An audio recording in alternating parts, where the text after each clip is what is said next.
Welcome, guys, to part 7 of What If an OC Reborn in KIRIGAKURE village with dual KekkaiGenkai bones and ice release.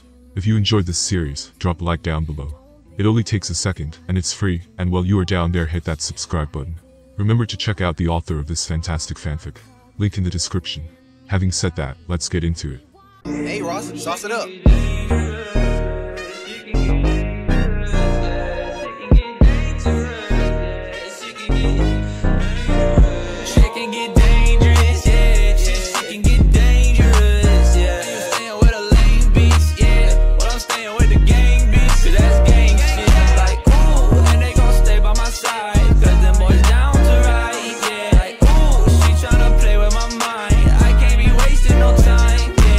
May could only watch as the Reikage activated his lightning-style chakra cloak, letting his power explode in an instant. Not good, she said as she raised her hands in the air. Hidden mist jutsu, she said, letting her chakra burst into the air, creating a thick mist to hide her presence from the Reikage.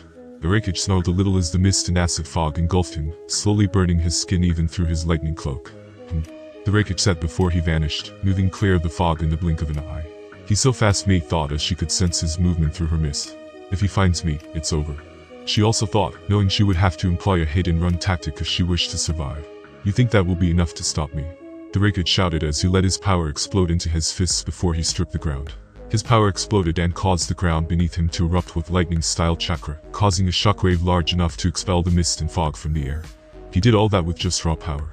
May said as she did her best to shield herself from the shockwave. There you are, the Reikage said, locking onto May as he lifted his head from the ground.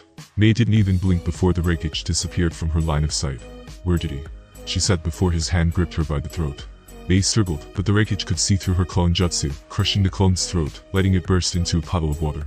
Smart, swapping out with the clone while I couldn't see you, the Reikage said, impressed by her ability. Acid fog jutsu, May said to herself, letting the acid mist appear from underground. She had taken advantage of the Reikage's destruction of the ground, using her earth style to hide underneath, preparing a counterattack. The acid fog quickly spread, almost hitting the Reikage dead on. However, he was just too quick, and easily dashed away to a safe distance.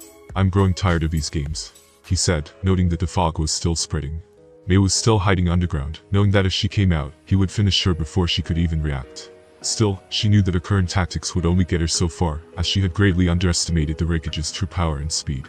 The Reikage stood with his arms by his side as he watched the acid fog continue to spread, becoming more enraged.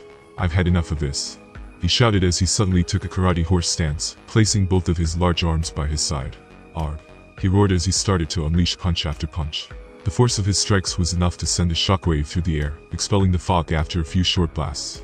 Now, Elijah kick, he shouted as he jumped into the air with an impressive flip, before crashing his heel into the ground, uprooting the earth from the force of his strike once more. His attack caused the sand to blast into the air and even affected the water, causing it to crash and part violently. May was flung out from under the sand, doing her best to form hand signs to ready her defense. Lava style, she shouted as she fired a full 360 wave of lava around her, knowing full well the Reikage wouldn't be able to get to her without touching the lava first. But to her horror, the Reikage burst through the sheet of lava, raising his fist at her. Did you think that would be enough to stop me? He said as his lightning-style chakra clock seemed to repel even the molten lava. May gasped, trying to form hand signs in response, but the Reikage was simply too quick as he slammed a punch into her stomach, sending her flying before she crashed into the sand hard. The Reikage dropped back down to the ground and dusted himself off from the lava style, looking at May, who was led in serious pain on the ground. You're lucky I only hit you with a fraction of my power, he said as he started walking over to her. But now it's time to finish you off. May couldn't believe how strong he was. Not only could he avoid her acid fog, but he was also durable enough to withstand her lava style. There was only one way left that she could think of that might be able to take him down. Why, you haven't won yet, May said quietly as she tried to pull herself up to her hands and knees. The Reikage looked at her, impressed she could still move after his punch. I need to limit his movements and trap him, that way he won't be able to escape my acid mist, May thought as she quickly planned her attack. Earth style, 4-wall trap, she said as she quickly summoned a thick layer of earth walls all around the Reikage, sealing him fully inside a thick layer of 4 walls that formed a large dome. Now lava style, molten rock wave, she also said, quickly forming more hand signs as she covered the earth trap in a layer of lava to help strengthen the seal. Now for the final jutsu, she said as she quickly formed more hand signs, each with impressive speed. Vapor style, she said as she suddenly breathed her acid mist all over the earth and lava dome. May dropped to her knees feeling exhausted after the huge amount of chakra she had just used to try and counter the Reikage. If this doesn't work, I have nothing else that will, she said, knowing full well that was everything she had just now.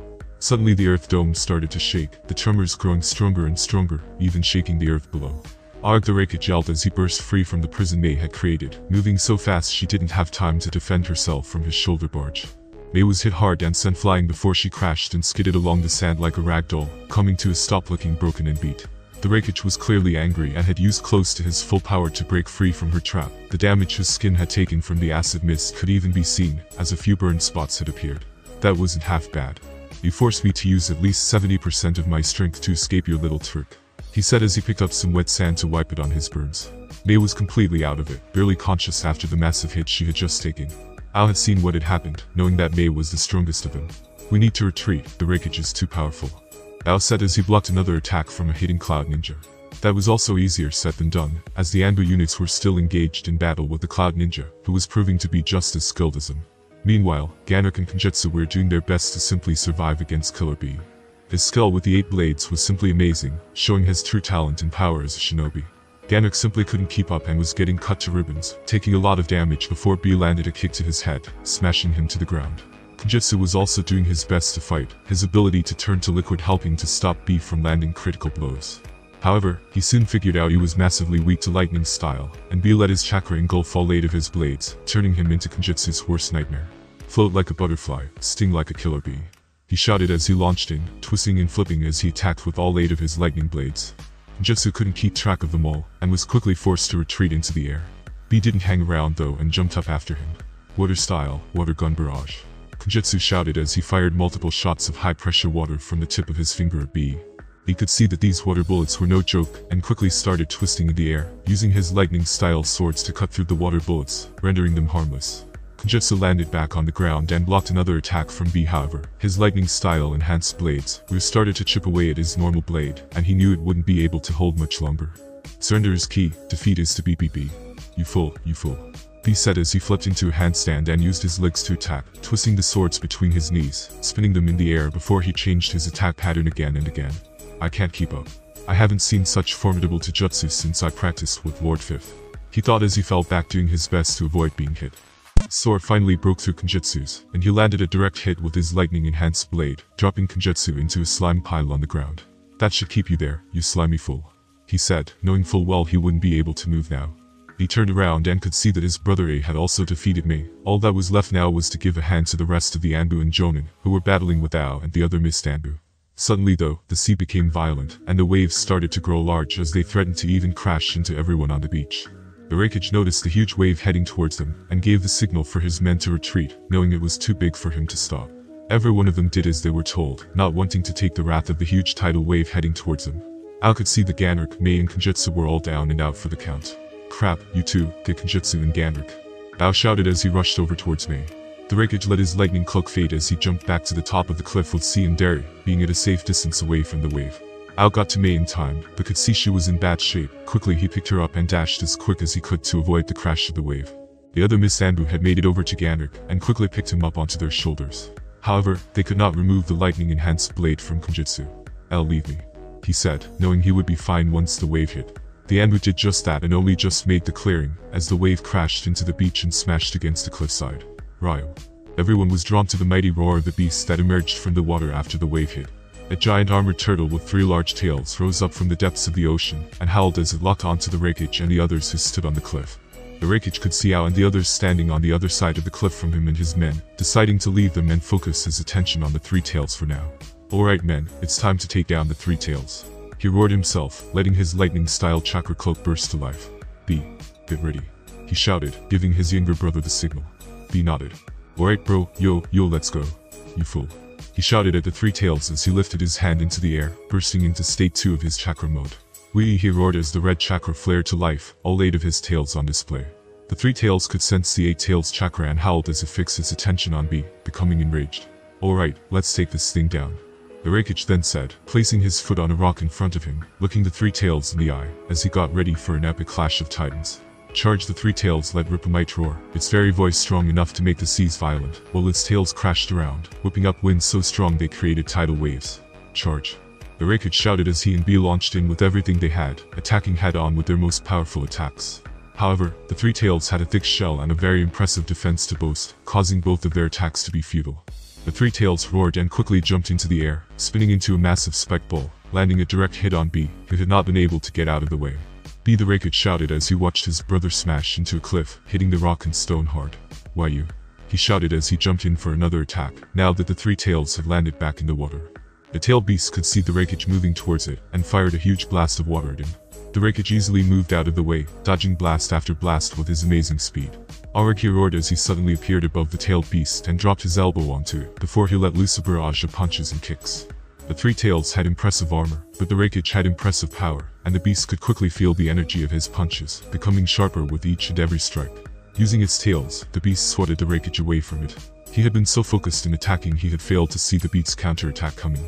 The three tails quickly used the space it had gained from hitting the Raikage to dive back underwater, taking shelter from any more attacks for the moment. The Raikage also had an impressive defense and increased durability, getting back up and dusting himself off from the three tails attack. Blast, it dived back under, he said before he turned to look at Killer B. "Man, that turtle hits hard, you fool," he said as he got back up, still in his second form of tailed beast mode. "Fire a tailed beast bomb into the water and draw it out," the Raikage shouted.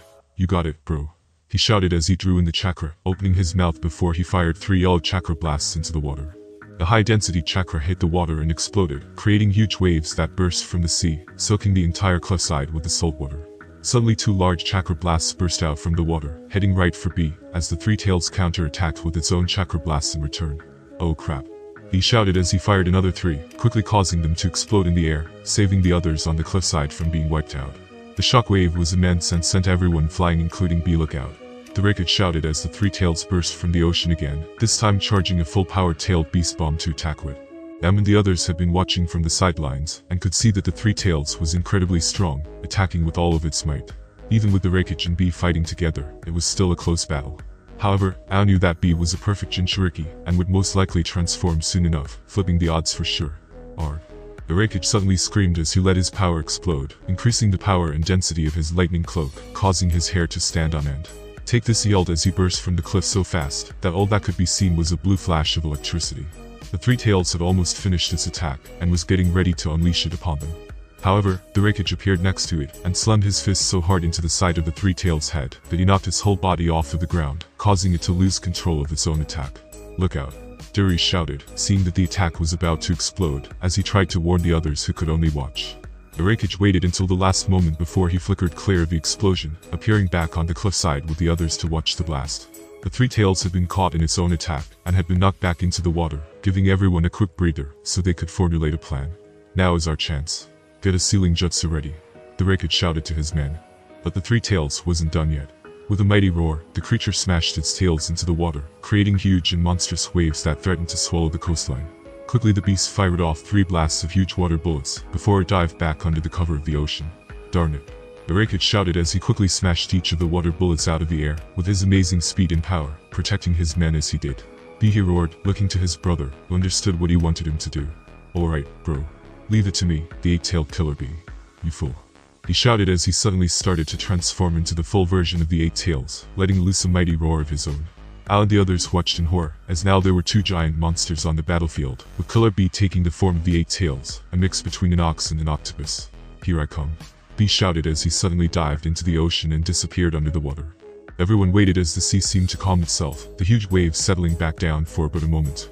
That was until both of the 8 and 3 tails burst out from the surface of the ocean, each of them wrestling against each other for dominance as they fought. Arak B roared as he used his arms and tails to hit and wrap the 3 tails up, taking control of his limbs. The 3 tails was at a huge disadvantage as it could only stand on 4 legs, trying its best to use its tails and armored shell to attack with. The 2 titans clashed and sent colossal waves crashing into the cliff and the coastline. The very earth shook from the power both of them were exerting, leaving all of the shinobi who bore witness to the event speechless. The 3 tails did its best, but soon found that it could not match the 8 tails in a battle of strength, leaving it no choice but to resort to blasting B with chakra blasts at point range. B howled in pain before he raised both of his arms and interlocked his fingers, bringing down the combined power of both his fists, hitting the 3 tails on the back doing some big damage. "Take this," he then roared as he charged a massive black ball of chakra, before he fired a massive yellow blast at the 3 tails, which exploded right in his face. The 3 tails roared in pain, still having felt the effects through its thick layer of armor. Feeling like it had no other choice, the 3 tails pushed off the water, jumping high into the air while B watched.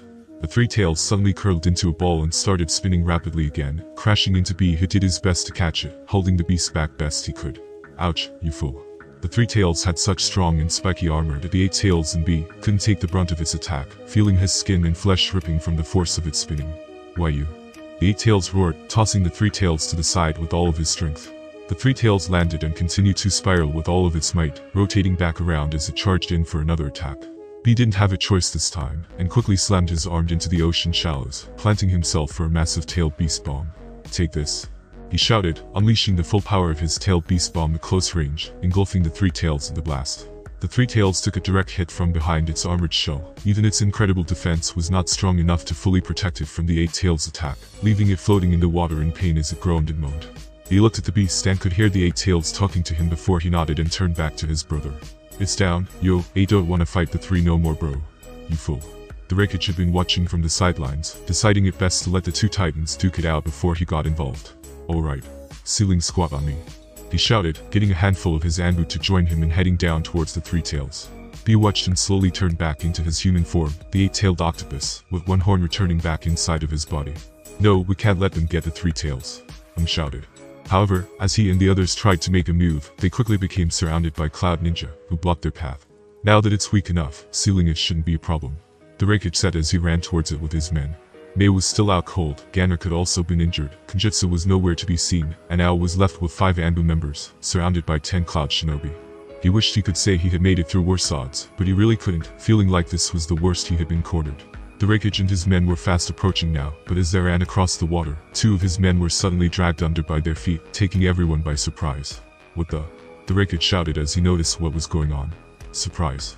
Jutsu suddenly shouted as he emerged from the ocean, surrounded by a massive layer of water that took the shape of an armored clan. I thought he had been dealt with. The wreckage shouted as he turned back to look at his brother. B rubbed the back of his head with an awkward smile. Whoopsie. He simply said. Jutsu suddenly attacked, seeming to have all the might of the ocean at his disposal. This is my ultimate jutsu. Giant clam vortex. He shouted as he made a few hand signs, allowing the armored water clam to open its mouth, absorbing a great amount of water from the ocean, and blasting it out, creating a massive vortex that engulfed everything around it. The best way I can explain this jutsu is like a giant version of Zabuza's vortex jutsu he tries to use on Kakashi. Darn it. The wreckage shouted as he quickly activated his lighting cloak and launched forwards to meet the jutsu head-on, punching it as hard as he could. The rest of his men had not been so fortunate, and had been blasted away by the massive water style, leaving only the wreckage to do battle with him. I will let you have the three tails. Jutsu shouted as he clashed with the wreckage, over and over again, exchanging blow for blow with the monster of a man. Thankfully, as long as he was surrounded by water, he could continue to regenerate his giant water clam and keep fighting, even against someone as powerful as the wreckage. I'm growing tired of you, Miss Ninja, and your tricks. He shouted as he quickly darted back to a safe distance from Kenjutsu. Time for a lariat. He shouted as he extended his arm, letting his lightning style explode all around it. Alright, looks like bro's about to get serious, you fool, B said as he crossed his arms, deciding to watch this one from a safe distance. Kenjutsu wasn't sure if he would be able to defend against this attack, but knew he didn't have a choice. The wreckage let his lightning cloak burst with even greater power, causing his hair to spike up even more than before. It's time to die. He shouted as he slowly bent his legs, preparing to attack. Boom. The wreckage exploded from the ground, moving so fast that he broke the sound barrier as he burst forth to deliver his killer blow. Everyone watched in suspense as the wreckage had powered up to the max, preparing to use his full power against Kenjutsu, knowing there was nothing anyone could do about it. However, to everyone's surprise, instead of Kenjutsu being killed in the blink of an eye from the wreckage's attack, the sound of an explosion could be heard as the entire cliffside shook from the power of his attack instead. What the hell, yo? B said as he watched his brother smash into the base of the cliffside on the beach, going the complete opposite direction to where Kenjutsu had been. In fact, everyone watched, no one being able to explain what had just happened. Kenjutsu most of all. Well, looks like I made it just in time. A voice said coming from above Kenjutsu. He looked up, knowing whose voice it was, seeing his blue cloak blowing in the wind, as he slowly stepped out of an ice mirror and hopped down to the ocean, standing on the water before he looked up at everyone. M had been watching with his Byakugan and couldn't believe his eye as he saw who had appeared. He made it, darn that guy. He said as a smile appeared on his face, feeling hopeful at last. The wreckage was confused as to what had happened, and had to heave his arm free from the rocks he was trapped in. What in the hell was that? He said, clearly enraged. Finally, he broke free of the rock that binds him, and turned around to see who had dared try and interfere with his battle. I can sense he's not normal, the eight tails said to B, letting him know about Final. What do you mean, you fool? He asked. I can feel the power of the six tails inside of him. The 8 Tails then said, knowing he was a dangerous opponent. The Reikage walked out of the debris of the cliffside, so he could get a clear look at what was going on, finally noticing who it was that now stood before him. Sorry I'm late, Kenjutsu, Faina said, seeing the situation they had gotten into. Everything will be alright now though. He then said as Kenjutsu slowly undid his jutsu, feeling that his chakra was running low. Here go and give some to the other two, Faina said as he placed his hand onto his shoulder, letting some of Seigen's chakra enter his body, helping to restore him and give him a power boost. What is that? Kenjutsu said surprised. Never mind that for now, go and place your hand on the others, Faina said, snapping him out of his thoughts. Kenjutsu did as he was told and quickly dashed off towards the others at the top of the cliff, leaving Faina to face the Reikage himself. A could finally see Faina clearly, taking his black hair and blue cloak in as he stood tall and proud. I see I arrived just in time, Lord Reikage, Faina said, staring into his eyes. The Reikage grit his teeth at the cocky expression on Faina's face, getting angry at him. So shall we talk about how you tried to kill my men? Faina then said, allowing a more serious expression to fall upon his face, letting everyone know he wasn't here to talk. Everyone was shocked as they looked at the newcomer, watching as his blue cloak fluttered around in the wind. Who is that? He asked, standing next to Dari and the other cloud ninja. No way, that's the Mizukage. The Reikage shouted, taking a few steps closer towards him. You dare come here and challenge me? He shouted with a wave of his arm. Faina could see that trying to talk sense into him wouldn't work. Instead, knowing that strength was the only thing he respected. I warned your men what would happen if they didn't leave my borders, and I will say the same to you. Leave now or die. The Reikage said, offering Faina one chance. We will leave but only if the 3 Tails comes with us. Faina said after a moment's pause. The Reikage grit his teeth at his response. So you have chosen death. He then said before he took a fighting position. Faina also took a ready position, knowing that the Reikage was no joke. Here I come, Mizukage. He shouted before moving in the blink of an eye. Faina was surprised by how fast he actually was, hardly having any time to react to the incoming punch. In fact, the only thing Faina could do was to let the chakra on his feet, responsible for holding him up on the water, diminish, causing him to suddenly drop into it. The Reikage had of course aimed for his face, as he had predicted, and his fist sailed over Faina's head, missing him by an inch. What the? The Reikage said, as a huge burst of ice spikes suddenly shot up from the ocean, each threatening to skewer him. The Reikage easily dodged the attack, zooming from side to side like a bolt of electricity, as he continued to dodge the ice. He is fast, Faina said as he created more hand signs, letting ice burst up from all around him, using the entire ocean around them to attack with. The Reikage may have been fast, but now he had nowhere left to run, doing the only thing he could do, jumping into the air. Smart, Faina said. But not good enough. He added. Watch from above as the surrounded area had all been frozen by ice, noting the rumors he had heard about the ice devil of the mist to be true. Still, he smiled nevertheless, knowing now was the perfect chance to drop with a heel kick, using all of his power on one attack. But suddenly, an ice mirror formed behind him, with a reflection of Faina inside of it, readying an attack. What? The Reikage shouted as he turned and swiped his fist at the mirror, attempting to shatter it with a powerful backhammer fist. However, instead of his fist smashing the ice, it simply passed right through it, passing out to another mirror next to Faina, who grabbed the Reikage's wrist in a powerful grip. Got you. He said with a smile, just before he pulled the Reikage through the mirror link and slammed him into the ice, causing his body to slide along it, smashing and crashing into all the large icicles that had formed. The Reikage didn't take long to recover, and soon flipped back to his feet as he finally slid off the ice and back onto the water. His lightning chakra cloak keeping his body from taking any damage from the ice. It was safe to say that he had underestimated Faina, something he didn't plan to do again. That was an impressive jutsu, but it won't work on me again. He shouted, letting his lightning chakra cloak burst to life and become even more powerful.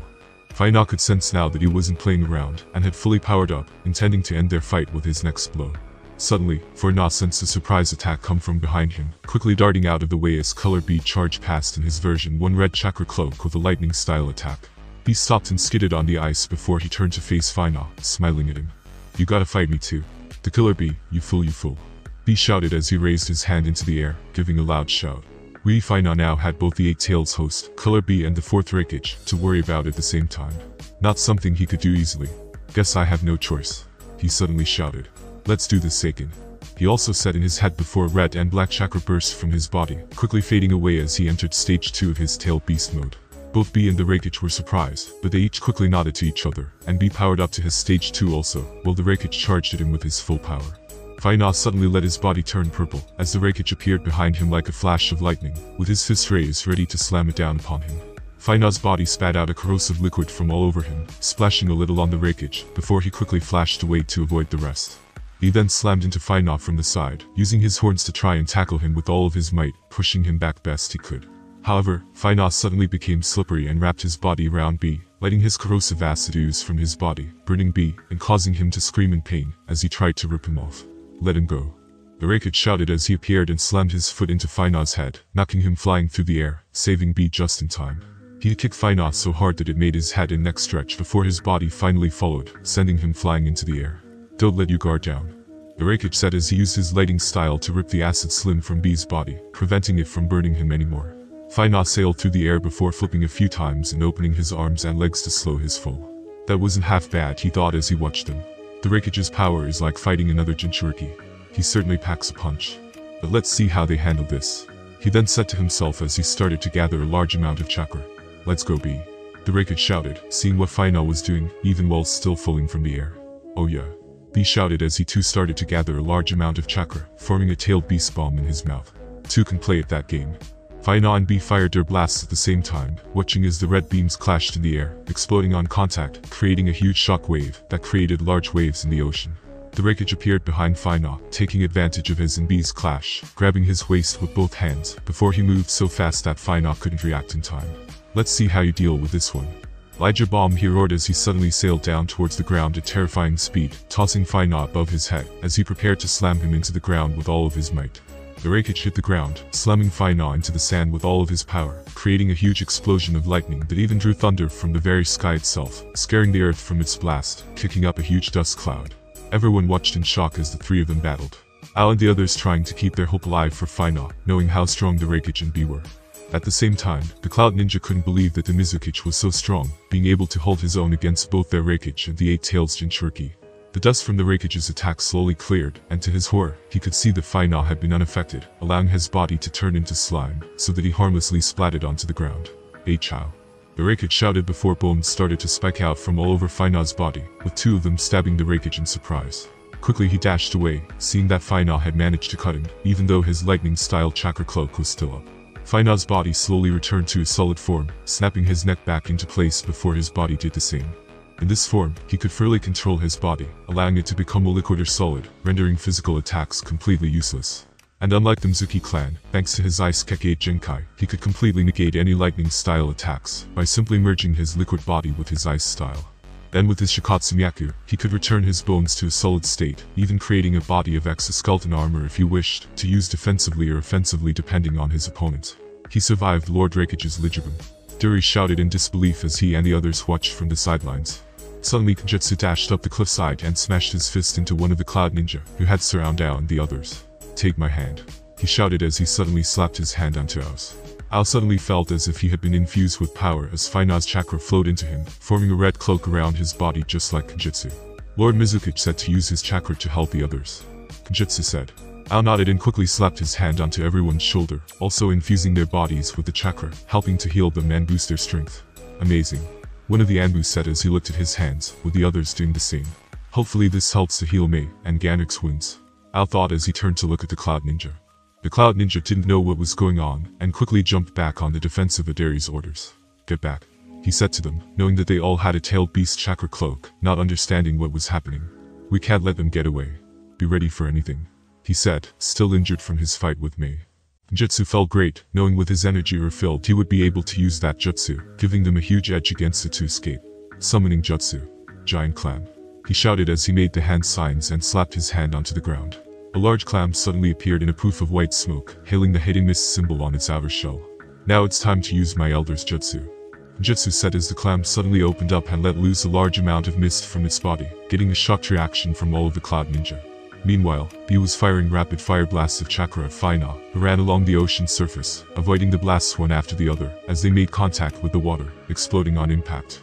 The Reikage zoomed in and attacked Final, trying to kill him with every strike. However, every time he hit him, Final's body simply turned into slime, and almost covered the Reikage in a corrosive acid, threatening to melt the very skin off of his bones. Darn it. I can't even hit him. The Reikage shouted as he jumped back, flicking the acid off of him again. Time after time as he tried to attack him over and over. B was also doing his best, but he and the Eight Tails knew that he was simply too fast to hit. B, we need a distraction, something that can hold him in place long enough for us to do some damage. Taijutsu wouldn't be effective against the Six Tails, but if we can hit him with a tailed beast bomb, he wouldn't be able to deflect that. The Eight Tails said to be alright, but how we gonna do that? You fool. He's too quick. B said in response. I'm not sure either, look out. The 8 tails then said as Fina suddenly slithered along the surface of the ocean towards him. Using his liquid body to move like a snake, he wrapped himself around Killer B, squeezing him tightly as he restrained his movements in an instant. I can't move, B said as he tried with all of his might. The Reikage could see that Fina had restrained B and knew he had to help him. I'm coming, B, he shouted before he zapped towards him. Fina was ready for the Reikage this time, knowing there was no way he would leave him to die.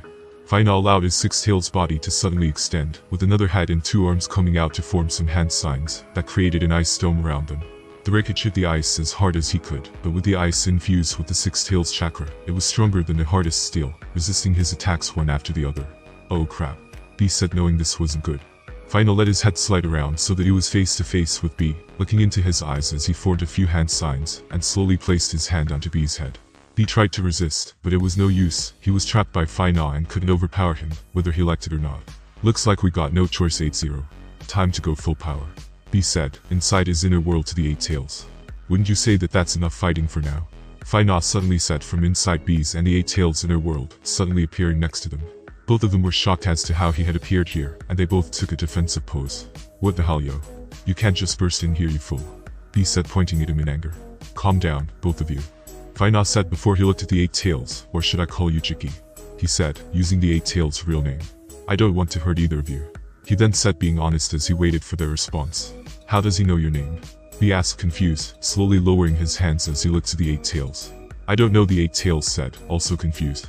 I didn't come here to fight, Fina then said, seeing they were a little more willing to listen now.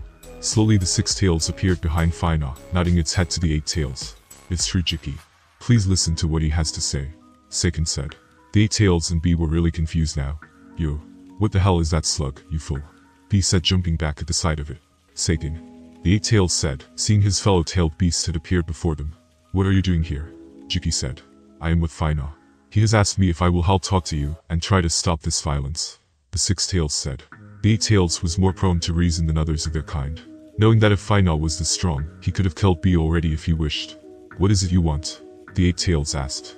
B, I want you and the Reikage to allow me to take the 3 tails back.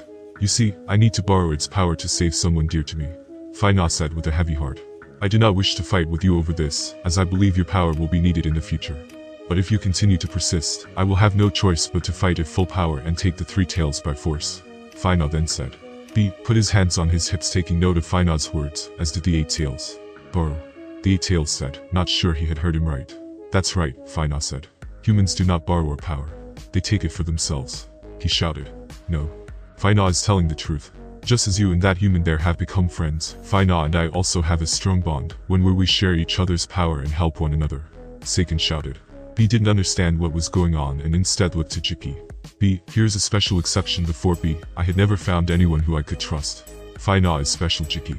I believe he is the one father spoke about all those years ago, Seiken suddenly shouted.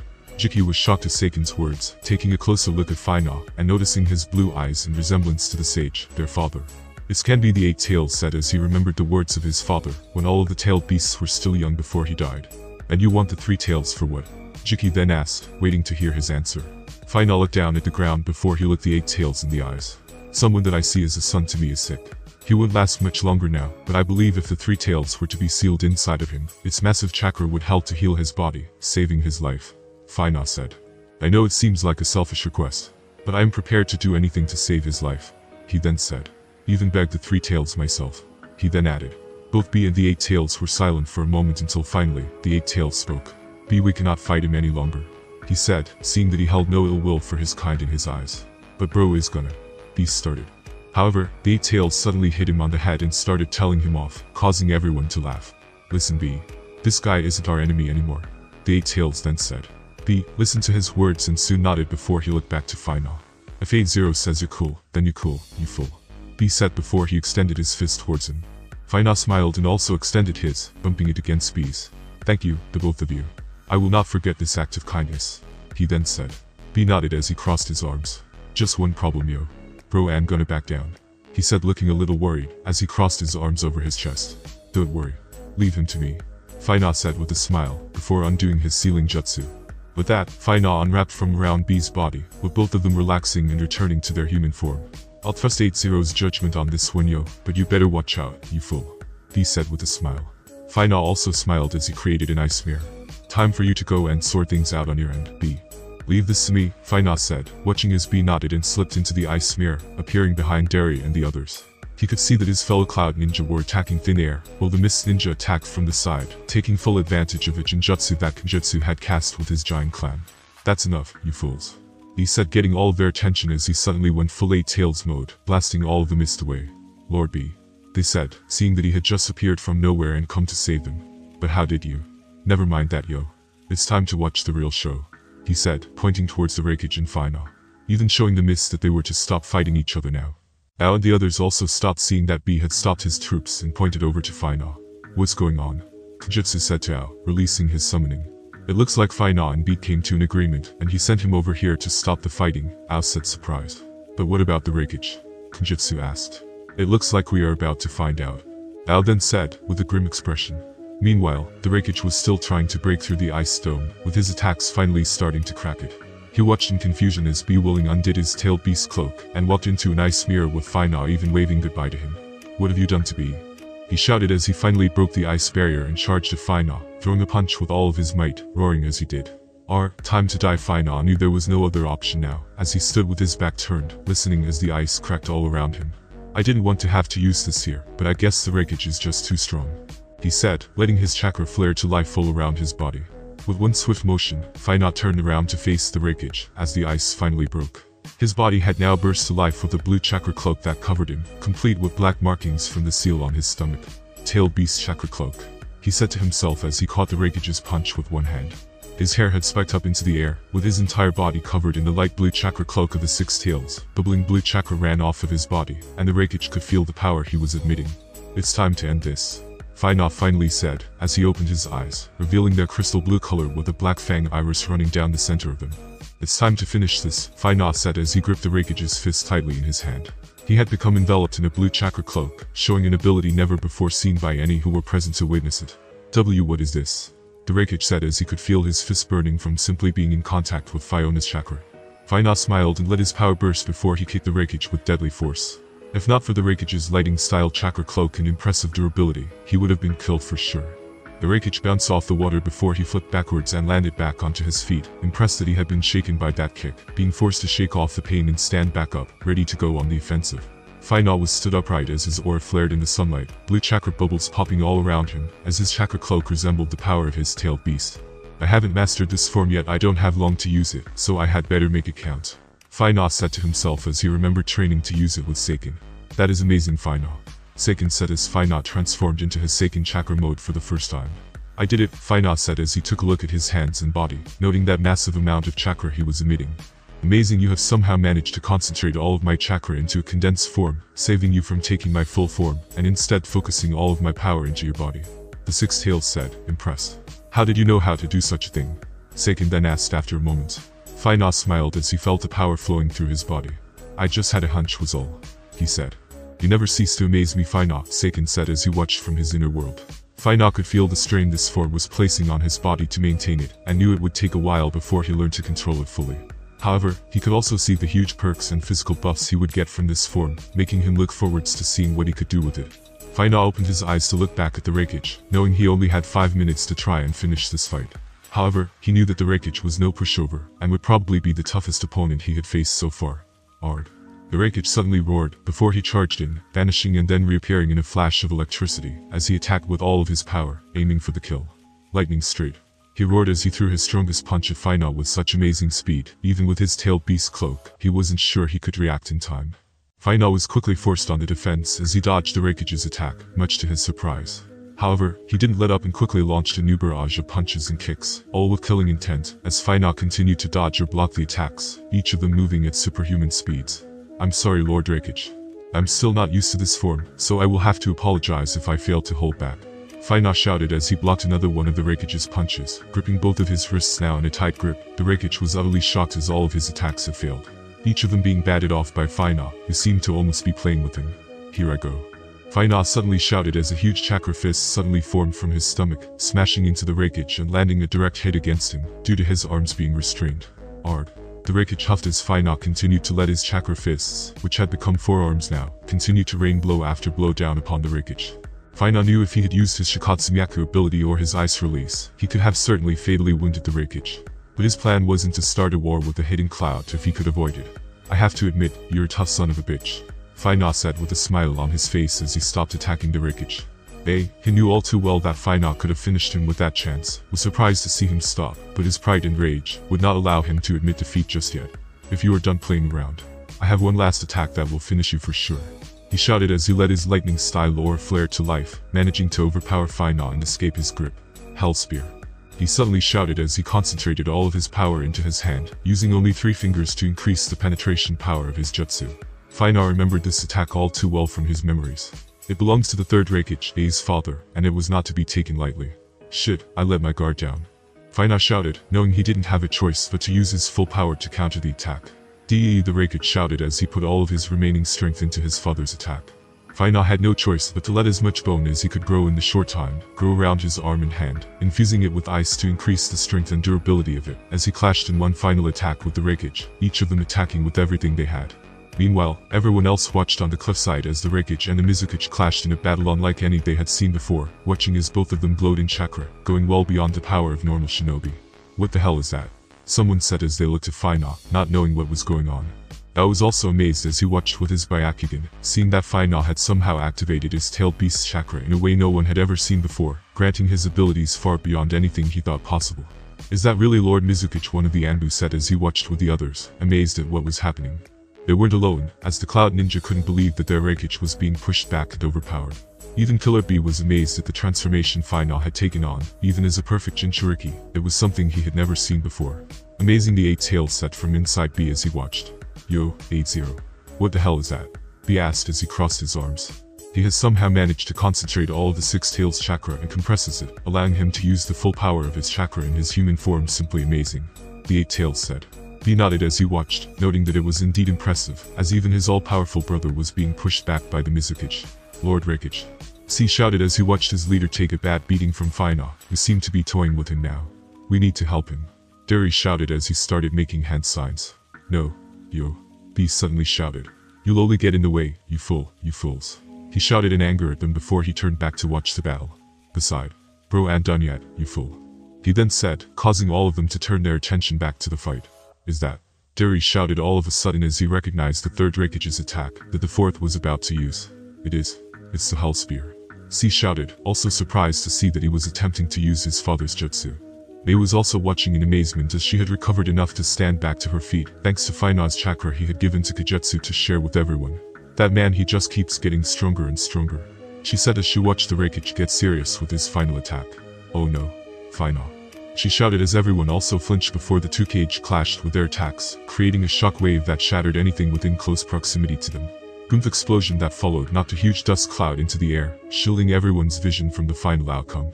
Fina and the Reikage had clashed, with the Reikage using his father's unstoppable Hell Spear thrust attack, and Fina using an enhanced tailed beast chakra cloak bone and ice spear. The result had smashed both of them flying, knocking the Reikage into the ground hard as he bounced off the sand again and again, before finally shooting out of the dust cloud and into the cliffside, where his lightning cloak finally faded. Fina had been able to overpower the Reikage and broke through his 3-finger Hell Spear, using his ice and bone spear to smash into his chest, knocking his flying and finishing the fight. Fina was tired now, and he could feel the little control he had left over his new form slipping away, looking down at his own jutsu before he looked over to the Reikage. If he had used one finger for that attack, I would be the one in trouble right now, Fina admitted to himself as he noticed his attack had only just held up against the Reikage's. Fina's tailed beast cloak finally faded, and he let his attack crumble from around his arm. Looks like I will have to come up with a better counter to that one, he thought as he looked over to the Reikage. The dust settled, and everyone could see that Fina had been victorious, as he stood and turned to face everyone before he turned to the Reikage. Fina slowly walked over towards him before stopping and looking down at him for a moment. The Reikage was still conscious and was a tough bastard, one who would prove difficult if made an enemy out of. What's the matter? Finish me, he said as he tried to pull himself up, falling back down due to his injuries. Fina shook his head slowly, and instead offered him his hand to help him up, getting a very surprised look from the Reikage. I never came to fight you in the first place, Fina then said with a smile, holding his hand there for him to take it. The Reikage growled a little and slapped his hand away, looking at him in anger. Why spare me, he then said, still not impressed. I didn't come to start a war with the hidden cloud, Lord Reikage. I simply came to retrieve the 3 tails and save my comrades, Fina said, taking his hand back. I refuse to kill someone of your strength. You will be important to this world in the future. Faina said as he turned his back on the wreckage. I had to admit he was impressed by Faina, but his pride as a Kage would not allow him to admit it. I hope the next time we meet, we don't have to battle in such a way. Until next time, Lord Wreckage. Faina then said as he let an ice mirror appear before him, quickly slipping into the ice mirror and appearing next to all of the others on the cliff. How did he? One of the cloud ninjas shouted as he appeared next to them in an instant, shocking everyone and putting them on edge. This battle is over. He suddenly shouted, looking at them all dead in the eye. We will be taking the three tails as is the purpose we are here. There will be no more bloodshed between the mist and the cloud on this day. He then said, issuing the order to all of them, looking at Killer B, nodding to him. B nodded back and turned to his men, noting it was a good time to get his brother and leave. Alright you fools, this fight is over, let's get bro and make like a tree, yo. He said as he raised his hand into the air, getting the attention of all of them.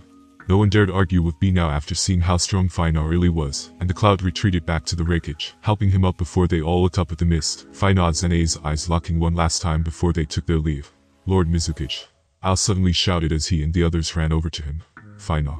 Mei suddenly shouted as she dived into his arms, hugging and kissing him with passion, with no regard for the others being there at all. Faina didn't mind and kissed her back, glad to see she was safe and had not been hurt too badly. I'm glad everyone is alright, he said, noting that only two Anbu had sadly lost their lives in the battle. No matter how strong I become, I will always struggle to protect everyone. He thought as he let his ice cover the two bodies before he sealed them in a scroll, so he could return them to the village and bury them there. I'm afraid we didn't stand much of a chance. The wreckage and his men were powerful foes indeed. Al said, taking responsibility for their death. No Al. I could never expect any of you to battle with such a monster. It's a miracle I made it when I did. He then said, nodding to the others who bowed in his presence. Just like you to save the day, Mei said as she kissed his cheek. But anyway, we need to get the three tails while we still can. She said, becoming serious again. Yes. Leave that to me. Faina said, noticing that the three tails was starting to stir again, regaining its strength after some rest. This won't take long, Faina said as he walked over to the edge of the cliff to get a better look at the three tails. I hope you remember me, Sober. He said before he walked into an ice mirror. All of you stay here, I'll be back soon. He then said just before he vanished into his mirror, not allowing any of them to follow him. But Faina. Mei shouted in protest, however it was too late as his ice mirror melted and turned to water, leaving them at the top of the cliff alone. Faina slowly stepped out of his other mirror, that had appeared in front of the three tails, bringing him face to face with the tailed beast he had once had to battle and kill his last host. This time he could only hope that it would be more understanding with him, and hopefully, it wouldn't come to a fight. You ready, Seiken? Faina asked. Not yet, Faina. You used all of my chakra in that last fight. It might take me some time to regain it, the six tails said as it did its best to recover its chakra. Suddenly the three tails woke up and noticed his presence, attacking in a mad fury with all three of its tails, as well as charging a tailed beast bomb at the same time. Well Sage mode it is. The three tails attacked in a fit of rage using its tails, attacking from a distance. The beast gave a mighty roar, having remembered being attacked by the wreckage, and Faina was quick to avoid the assault from its tails, dodging and flipping across the ocean's surface, as the waves grew larger and larger. Calm down, Isobu. Faina tried to shout. However, the three tails had become lost in rage and attacked anything in sight, even preparing a tailed beast bomb, as it gathers an intense amount of chakra. Not good. Faina said as he flipped back, and dashed across the raging surface of the ocean, still doing his best to avoid the three tails' attacks. The sea had become rough, with titanic waves that crashed down. A truly monster sight to behold. Faina was glowing across the water, as he avoided the beast's attacks, riding the huge waves before he decided he had to counter-attack ice style. Giant ice trap. Faina shouted as he quickly formed the hand signs as he flipped through the air over a giant wave. Giant pillars of ice suddenly burst from the ocean under the three tails, covering the beast in a prison of ice, while Faina tried his best to distract it. But the three tails wasn't playing games this time, and launched its full-powered tailed beast bomb, breaking the ice to pieces as it glided along the surface of the ocean towards Faina. I don't think so. Faina said as he quickly formed a large number of hand signs before clapping his hands together. Giant ice mirror. He said, forming a large ice mirror that blocked the path of the huge blast of chakra. The tailed beast bomb was giving off such a powerful aura that it burst across the ocean, and kicked up powerful winds that could be felt by everyone nearby. Get down. They shouted as they all watched from the top of the cliff, knowing they wouldn't be able to do anything against such a force of nature. The chakra blast flew towards Faina's huge ice mirror, and to everyone's surprise, became absorbed by the mirror, passing right into it and disappearing. Secret technique. Ice mirror sealing jutsu. Faina said to himself as he formed a few more hand signs, causing the ice mirror to suddenly flash, as it sealed the blast inside of it, trapping it there. The three tails roared as it realized its attack had been stopped, suddenly crashing down into the ocean, disrupting its surface even more as even larger waves started to form, until one huge tidal wave came to life, heading right towards Final. I don't have a choice this time, Final said as he closed his eyes for a moment, remaining still as he drew in the natural energy around him. Final's hair suddenly turned white starting from its roots, while Tukagaya-like horns grew on his head, the markings on his face changing and taking form to signify he had entered Sage Mode. Sajujutsu. Frozen Graveyard. Final suddenly shouted as he made the hand signs and placed his hands onto the surface of the water. The surface of the ocean suddenly froze, freezing even the huge wave in place as the ice spread at a rapid rate, stopping it in its tracks. Thanks to his Sage Mode, Final could freeze even something like the ocean in place. However, the Three Tails wasn't done just yet as it burst through the frozen wave, crashing through the ice as its massive body shattered the frozen ocean, heading towards Final with a mighty cry. Roar, the monster cursed in its rage as it attempted to crash down upon Final with all of its power. Final was impressed as it was putting up a much greater fight than last time, but he didn't want to let it drag out too long and risk getting anyone hurt. With a strong burst of his own, Final leapt from the surface of the ocean, reaching his hand out towards it. Isobu. Final roared as the two of them came face to face, allowing Final to place his hand onto the Three Tails' head, and with the help of Seiken, enter the beast's mind, so he could talk to it. Final slowly opened his eyes, standing to his feet as he came face to face with the Three Tails in its own inner world, taking it by surprise. At last we can talk, Isobu, Final said, getting a strange look from the beast as he said its name. How do you know my name, human? The Three Tails roared as it prepared to expel Final from his mind. Wait, Isobu. Seiken suddenly shouted as Final let the six tails take form from his body. The Three Tails was most certainly shocked now, halting its attack for the time being. Seiken, what are you doing here? It asked a little confused. I am here at the request of Final. He does not wish to fight with you, and only wants to talk. The Six Tails said, trying to convince its brother. The Three Tails looked to Final and then back to Seiken, taking in his appearance now that he had calmed down a little. I know you. The Three Tails said slowly as he looked Final up and down. That's right, you killed Yagura. It then said, becoming a little sad. I didn't wish to. But it was the only way to free him from the genjutsu that had enslaved you both. Final said, jogging Isobu's memory.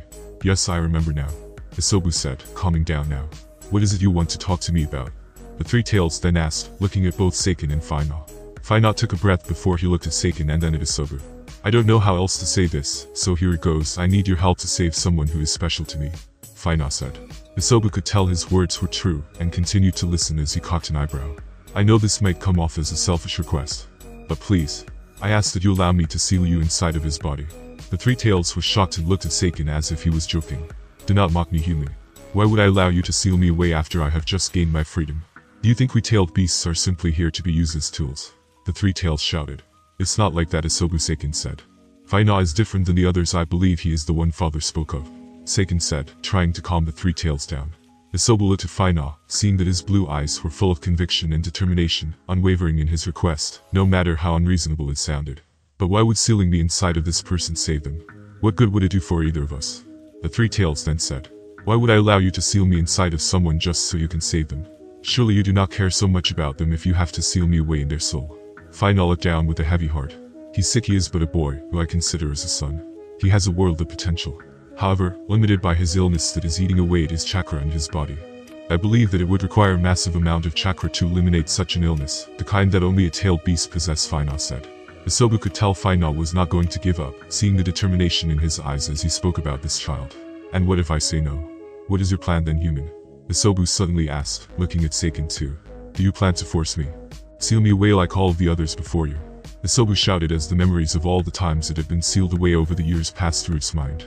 Final remained silent for a moment as he broke eye contact and looked at the ground.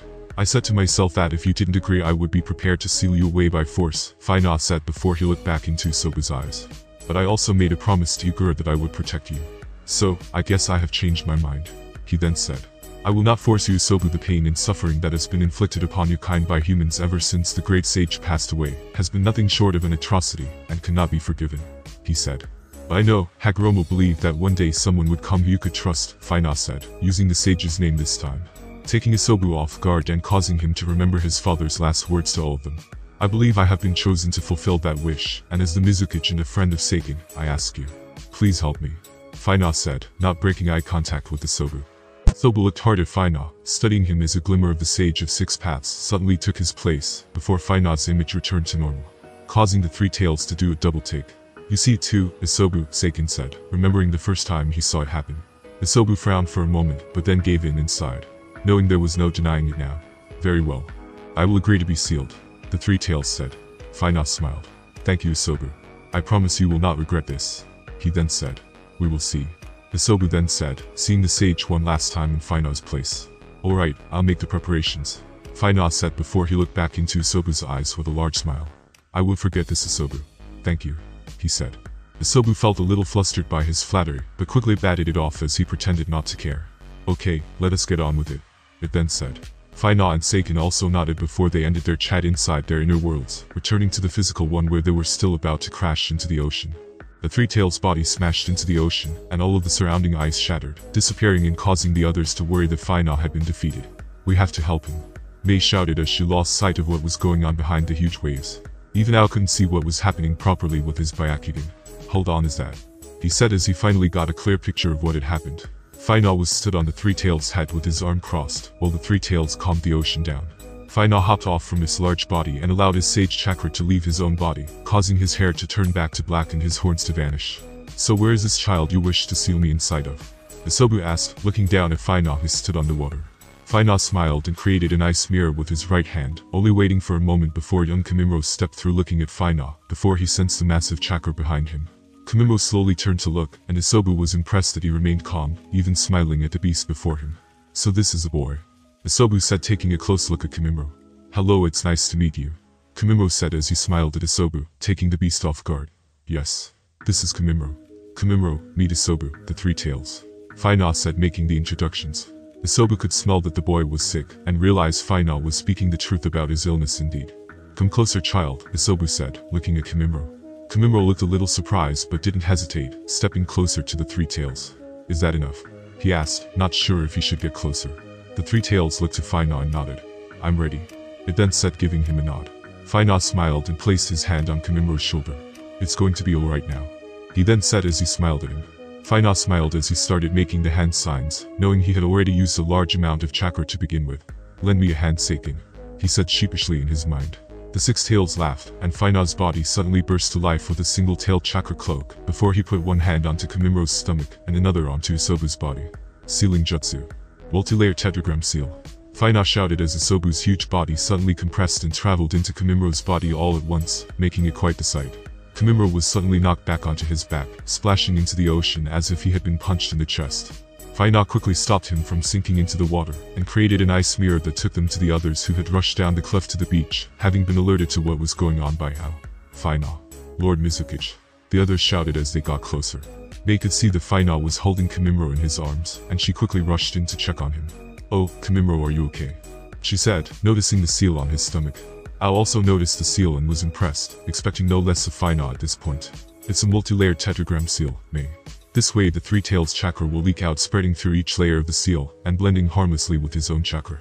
This way it should cure his illness, Fina said. Mei looked into his eyes with tears in her own before looking back at Kamimuro, who had fallen unconscious from the sudden strain put on his body. Nodding as she stroked his head. She had become close with the child over the time they had all spent together, seeing him as one of her own along with Haku. The others remained silent, knowing it was not their place to question Fina, even if it was to do with one of the tailed beasts. Alright then, I guess that's mission complete, Fina said as he looked all of the others in the eye. Everyone nodded, feeling a sense of bewilderment due to Fina pretty much doing all of the work. Still, though, they cheered and gave a nod. Come on all, let us return to the village, and worry not. Leave the report to me, Fina said as he creates 2 ice mirrors for everyone to walk through, surprising some of those who had never experienced the jutsu before. With that said and done, everyone walked through the mirrors that lead back to the Mizukichi's office. Fina let Mei take Kamimuro home so he could rest, while he and Ao remained to sort out the paperwork. Fina also dismissed the others, granting them some well-earned time off missions, also making the arrangements for the 2 that had been killed in action. All in all, it had been a tough mission. Facing the wreckage was no easy feat, and Fina was sure it would cause unwanted trouble in the future. But for now, he had other things he needed to concentrate on. A few weeks had now passed after the incident with the wreckage. Thankfully nothing had come from it, and as far as Fina was concerned, no news was good news. Although he wouldn't hold his breath as he was sure something would happen eventually. On the other hand, Kamimuro's body had taken to containing the Three Tails better than expected, with the seal doing its job. Fina had been right, thanks to the sudden vast amounts of chakra that had been sealed inside of his body, along with the Three Tails chakra steadily mixing with his own. Kimimuro's illness had started to reverse, making him healthy once again. Once he was able, Faina had both him and Haku training again, as he knew that Kimimuro would have to overcome the challenge of taming Isobu to control his power once he was ready. Something he wasn't worried about for now. The boys had come so far in their training, and even with the time Kimimuro had taken off due to his sickness, he was still showing huge improvements as always. Also now that he was back up and fit, he would be able to go back out on missions with the others, and Faina had received the perfect one to get him back into the swing of things. Faina summoned Haku, Kimimuro, Koyuki and of course Kaga, who was still their squad leader and sensei, to his office to give them their new mission in person. Alright you three, I've got a new mission request that I feel will suit you perfectly, Faina said with a smile. The three genin looked at him eager to know what it was, waiting for him to tell them the details of the said mission. We have received a request from a noble of the Land of Snow. He has decided to request a bodyguard escort to a party which will be held at the daemon's, Lord Setsu's castle. Haku had a questioning look on his face, which Faina noticed, allowing him to speak. But why would a noble from the Land of Snow hire shinobi from another nation when they have their own shinobi? The boy asked, showing his knowledge of the world. That's a good question, Haku. Sometimes these things happen, either due to price, or anything as far as political arguments and trust issues within one's own nation. Kaga said, answering his question. All that matters is that we have accepted the mission and placed it as a rank C. It should provide you all with some good traveling experience, and shouldn't be anything to worry about. Faina then said, giving Kaga a nod before he threw him a scroll with the documents in. Besides, I hear the Land of Snow has an impressive level of technology that other places in the world don't have access to yet. Faina then added. This way, we might be able to form a friendship with them, and perhaps gain in more than just a new client. The team nodded and started to get excited at the prospect of the new mission. Faina couldn't help smile as he watched them become excited and wished them luck, dismissing them from his office. Kaga and his team bowed before they headed out, leaving Faina with his advisors, who looked at him unable to hold their thoughts back. Is it really a good idea to send 3 children on such a mission? Would it not be better to send more experienced shinobi to ensure the success of the mission? One said. Ao also couldn't help but in. I had heard that the Land of Snow was currently in a particularly tough position, and on the brink of a possible civil war. He said as he stroked his chin. Faina nodded, listening to their thoughts and concerns. However, he already knew what was going to happen, or at least had a good idea from his knowledge of the world during his previous life. Don't worry. I'm sure with Kaga there, nothing will go wrong. He said with a large grin on his face, trying to put the others at ease. However, they simply frowned, not seeing the funny side of things. You're the Mizukichi, we follow your orders. The head elder then said as he and the others bowed before taking their leave, leaving Faina now in the office alone. I can't wait to get to the Land of Snow. I hear it's so pretty there, covered in snow all year round. Koyuki said, getting excited about their new mission. Haku agreed with her as the two of them jumped around happily and full of energy, before they turned to Kimimuro. Hey Kimimuro, what's the matter, are you feeling okay? Haku asked, noticing he seemed lost in thought. It's nothing, Kimimuro said as he looked up and smiled at Haku, reassuring him he was fine. Kaga noticed Kimimuro seemed troubled, but decided he would address that later. As first thing was to head over to the docks and board the transport that was waiting for them. Since Faina had become Cage, the Land of Water had started to open its borders, and become involved in heavy trade with as many lands as possible, opening up its waters and travel restrictions.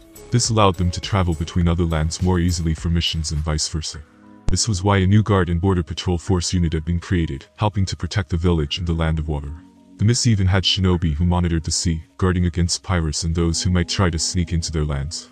The increase in trade had even led to the development of the village, which had started to grow in size, eventually spreading all the way out to the ocean where the old shipping yards had been. Now they were a thriving port in which all trade and travelers arrived and checked into the village hidden in the mist. Kaga and the others arrived at the port and could see many ships of various sizes that had docked. Cargo was being hauled on and off of the ships and checked by Mist Shinobi who were part of the border force. Kaga found the port where their transport was waiting, and the 4 of them made a move towards the boat. It was a trading ship that had been given permission by the noble who hired the hidden mist to be used to transport their team into the Land of Snow, with the added bonus of protecting the goods on board. Welcome. A large man with a wooden leg shouted as Kaga and the others walked up the wooden plank onto his boat. You must be the Mist Ninja who have been hired by Lord Hogi. The man said, greeting them. It's a pleasure to meet you. My name is Peggy. Due to my leg, he said as he pointed to his wooden leg. Haku and Koyuki couldn't help but stare as Kaga cleared his throat. Nice to meet you, Peggy. I'm Kaga. This is Haku, Koyuki, and Kimimuro, he said, making the introductions. Peggy raised an eyebrow at Koyuki as he heard her name, giving her a smile. Koyuki, you say? Koyuki nodded as Peggy looked at her with a smile. That's the same name as our beloved princess of the Land of Snow. You'll be getting extra special treatment on board, me lady, Peggy said as he gave her a large smile. Koyuki blushed a little while the others simply smiled, with Haku laughing.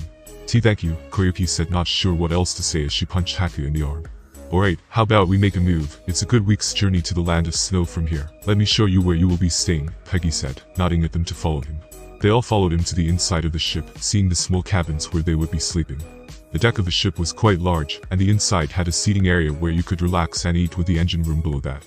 Kaga had already counted about 30 other crew members aboard the large ship, and once Peggy left, he asked his students how many they had counted, and tested them on the layout of the ship to see how observant they had been. I counted 30, Haku said. No way. I got 28. Koyuki said, certain she was right. 30. Kamimuro also said. Kaga nodded. 30 is correct. Koyuki, I think you missed the two chefs that were chatting in the kitchen as we passed it.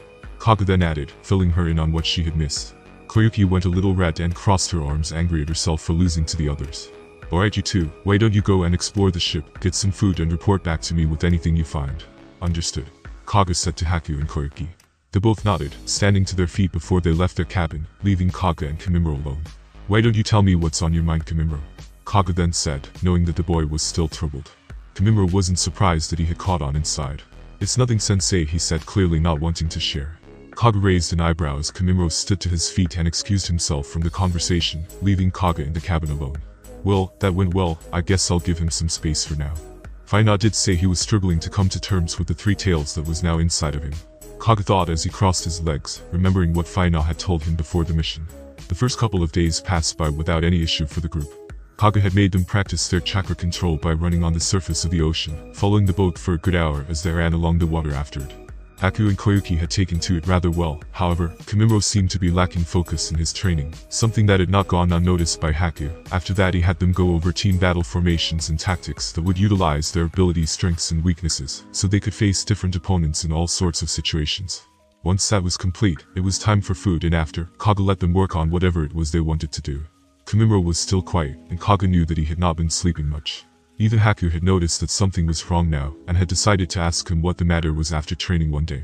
The three of them had just spent an hour running along the ever-changing surface of the ocean, using a lot of chakra concentration, before they climbed back up the ship and onto the large deck. They were all out of breath now, and Kamimuro was about to walk off when Haku stopped him, pulling him to the side for a moment. What's the matter, Kamimuro? He asked bluntly, his soft features fading for a moment as he pulled his arm. Kamimuro was shocked that Haku was taking time to ask him like this, but he simply shook his head. It's nothing, Haku. I'm fine. Kamimuro said, pulling his arm free of Haku and walking away from him. Suddenly Kamimuro couldn't move and looked down to his feet, seeing they had been frozen over, trapping him in place. What are you doing, Haku? He asked, looking him in the eyes. You're not going anywhere until you talk to me, Kamimuro, Haku said as he lowered his hands. Kamimuro wasn't happy and frowned at his friend. I said let me go, Haku, Kamimuro said in a more serious tone this time. Koyuki noticed what was happening and could see that things were growing heated between the two of them. Of course, Kaga had also noticed this, but decided to let them carry on, thinking that maybe Haku would be able to get through to him. No, Haku said, looking Kamimuro in the eye as he too grew serious. Kamimuro gritted his teeth as he let bones grow from his feet to shatter the ice, freeing himself from Haku's grasp. I don't want to talk about it, he said as he turned his back on Haku again. Kamimuro suddenly felt the hairs on the back of his neck stand on end and turned around, using a quick bone blade from his arms to block a handful of senbei needles from hitting him. Kamimuro was shocked that Haku had attacked him out of the blue like that, and with intent to harm him too. What the hell? Kamimuro said as he looked at Haku with anger on his face. Why would you talk to me? I've been watching you, Kamimuro, you won't talk to anyone, and I know you are suffering. Why can't you trust me? Haku said in a hurt voice. Kamimuro could see the hurt in Haku's eyes, and it seemed to hit a soft spot inside of his soul. He started. Look out. We're under attack. The voice suddenly shouted, alerting everyone to a surprise attack of kunai with paper bombs that hit the deck all over the ship. Kaga hadn't even seen the attack coming as he had been too focused on Haku and Kamimuro, making sure they weren't going to try and kill each other. Koyuki had also not seen anything, and she froze as the kunai with paper bombs landed all around her on the deck, not knowing what to do. Get to cover. Kaga shouted, getting everyone to move. Haku could see that the paper bombs were about to explode, and quickly made a hand sign letting ice form all around Koyuki, Kamimuro and anyone else on the deck, to shield them from the explosion. Boom.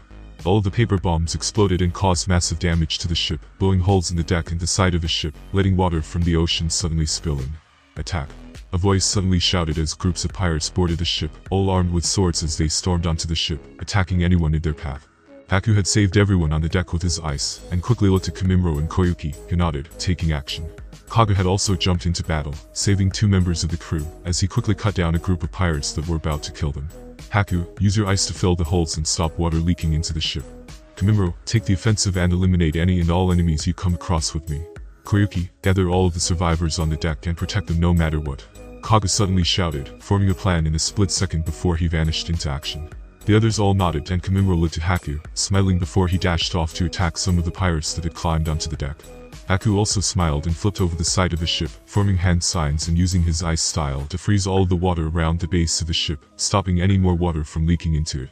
Komimuro dashed at the group of pirates and let his bones suddenly expel from his body as he jumped towards them, forming a spiral of razor-sharp spikes, killing any and all who dared get too close to him. Look out, he's got some crazy ability. One of them shouted, trying to warn the others. But it was no use. Anyone who tried to attack Komimuro was skewered by his bones as he ran through the group, slashing and thrusting, cutting them down one after the other like they were nothing. Kaga had already finished off the last of the pirates that had made their way inside of the ship and decided it was time to put an end to this once and for all. He dropped the collar of the last pirate he had finished off to look out of one of the windows, seeing the enemy ship that had anchored next to their ship, while more pirates tried to board. I don't think so, Kaga said as he quickly made his way to the deck and jumped onto the railing as he faced the pirates. The pirates could see Kaga standing there as he started to weave hand signs, panicking as they turned to their own caption. They have ninja bodyguards. One of them shouted. What the hell? We were told this would be an easy target. The captain said as he watched in horror while Kaga finished his hand signs. Quickly retreat. The captain shouted.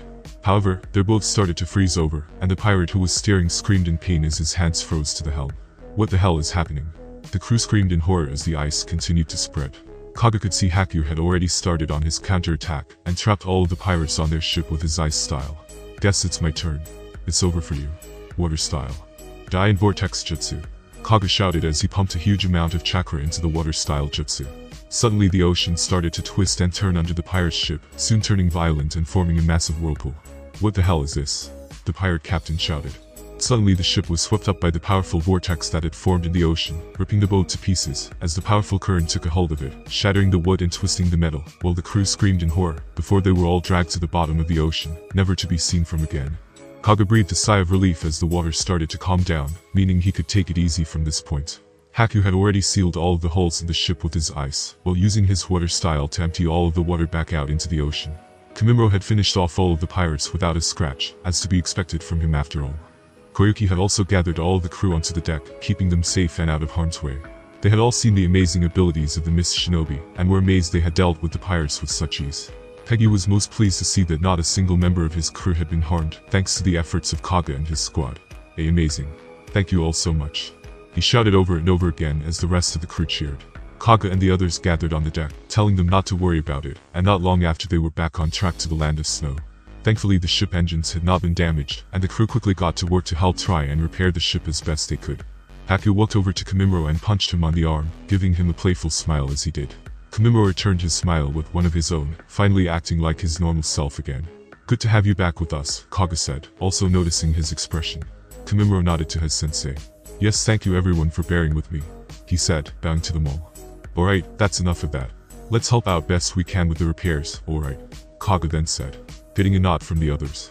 The rest of the time passed without much issue and without any more attacks on the ship, and before they knew it the land of snow had come into view. Land ahead. One of the crew shouted as he spotted it. Haku, Komimuro and Koyuki all sat on the edge of the deck as they looked into the horizon at the land of snow. We're finally here, Komimuro said. I can't wait to get back on dry land again, Koyuki said, having grown sick of the ocean. Well, I don't think it's dry in the Inn of Snow, Koyuki, Kaga said as he appeared behind his students, surprising them. Everyone laughed and greeted their sensei, looking back to the land of snow as it came into sight. I want you all to be on guard once we arrive, is that understood? The three of them nodded, picking up on the seriousness of Kaga's tone when he said it. Anything could happen here, Kaga said as he folded his arms over his chest, seeming overly serious. The three genin all nodded and looked towards the land of snow, preparing themselves for anything like Kaga said, with the sunrise shining upon them brightly as the new day started. The boat arrived in the dock at the land of snow, and the crew disembarked, along with Kaga and his squad. Koyuki was glad to be back on dry land for one, but now had to face the sudden cold that came with it. She could see that the landscape was covered in fresh snow as it covered everything in sight. It's so pretty but so cold, she said as she rubbed her arms trying to warm them. Haku smiled, unaffected by the cold as he took in the sights of the beautiful snow, picking up a small handful to look at. However, the small white ball seemed to cause a momentary flashback of his childhood. Everything alright, Haku? Komimuro asked, noticing his distress all of a sudden. Why yeah, I'm fine, he said as he shook the memories away. replacing them with ones of his new family, dropping the snow from his hand as he did. Kaga also took a good look around, as he wrapped his white cloak around his shoulder and clipped the top together. "Alright everyone, keep an eye out for our liaison," he said, taking note of the small port town they had arrived at as people went about their business. Soon enough a snowmobile pulled up next to the port, and a tall yet slender-looking man stepped out, approaching Kaga, seeing that they were Miss Shinobi from a mile away. "Welcome Shinobi from the hidden mist, and welcome to the land of snow. I have been sent by Lord Sandik to escort you to his estate," he said before he bowed. "Allow me to introduce myself. My name is E. Pleased to meet you," he then said.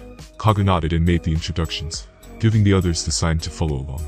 "If you will be so kind as to follow me, we shall make our way," Z then said, getting them to follow him to the large snowmobile.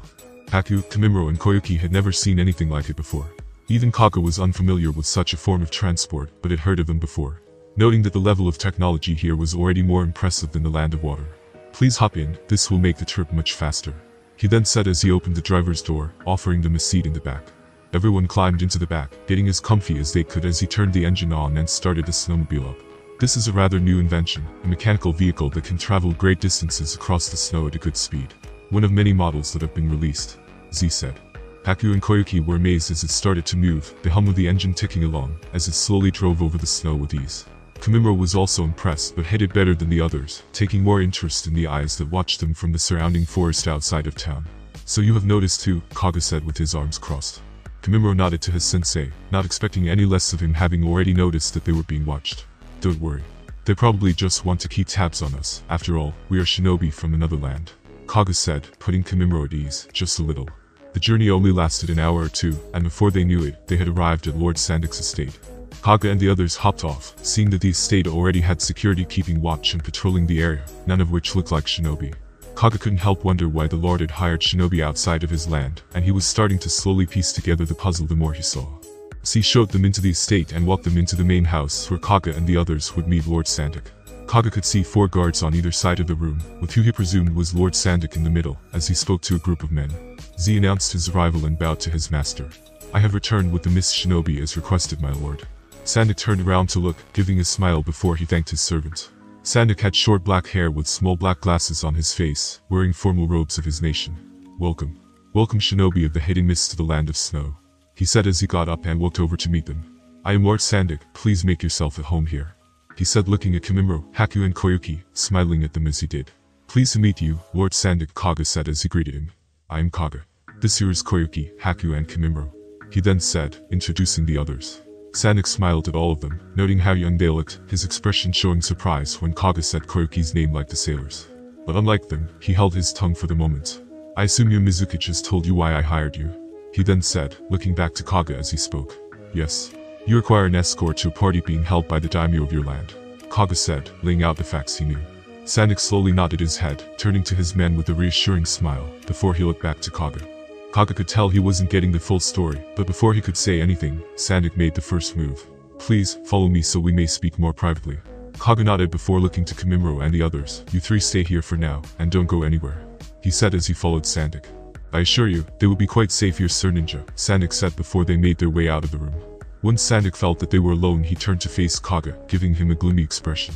"I'm afraid I haven't been very honest with you," he said. Kaga could feel a request coming on here, and a dangerous one at that. "You see, I have had wind of a plot to overthrow our daimyo by his very own brother. He plans to execute a coup d'etat at the party, and has the backing of all of the other lords through fear. He even has the ninja from the land of snow at his side, and well I want to try and save our lord and the princess," he said with a heavy heart. "I just can't bring myself to allow him to go ahead with such a plan.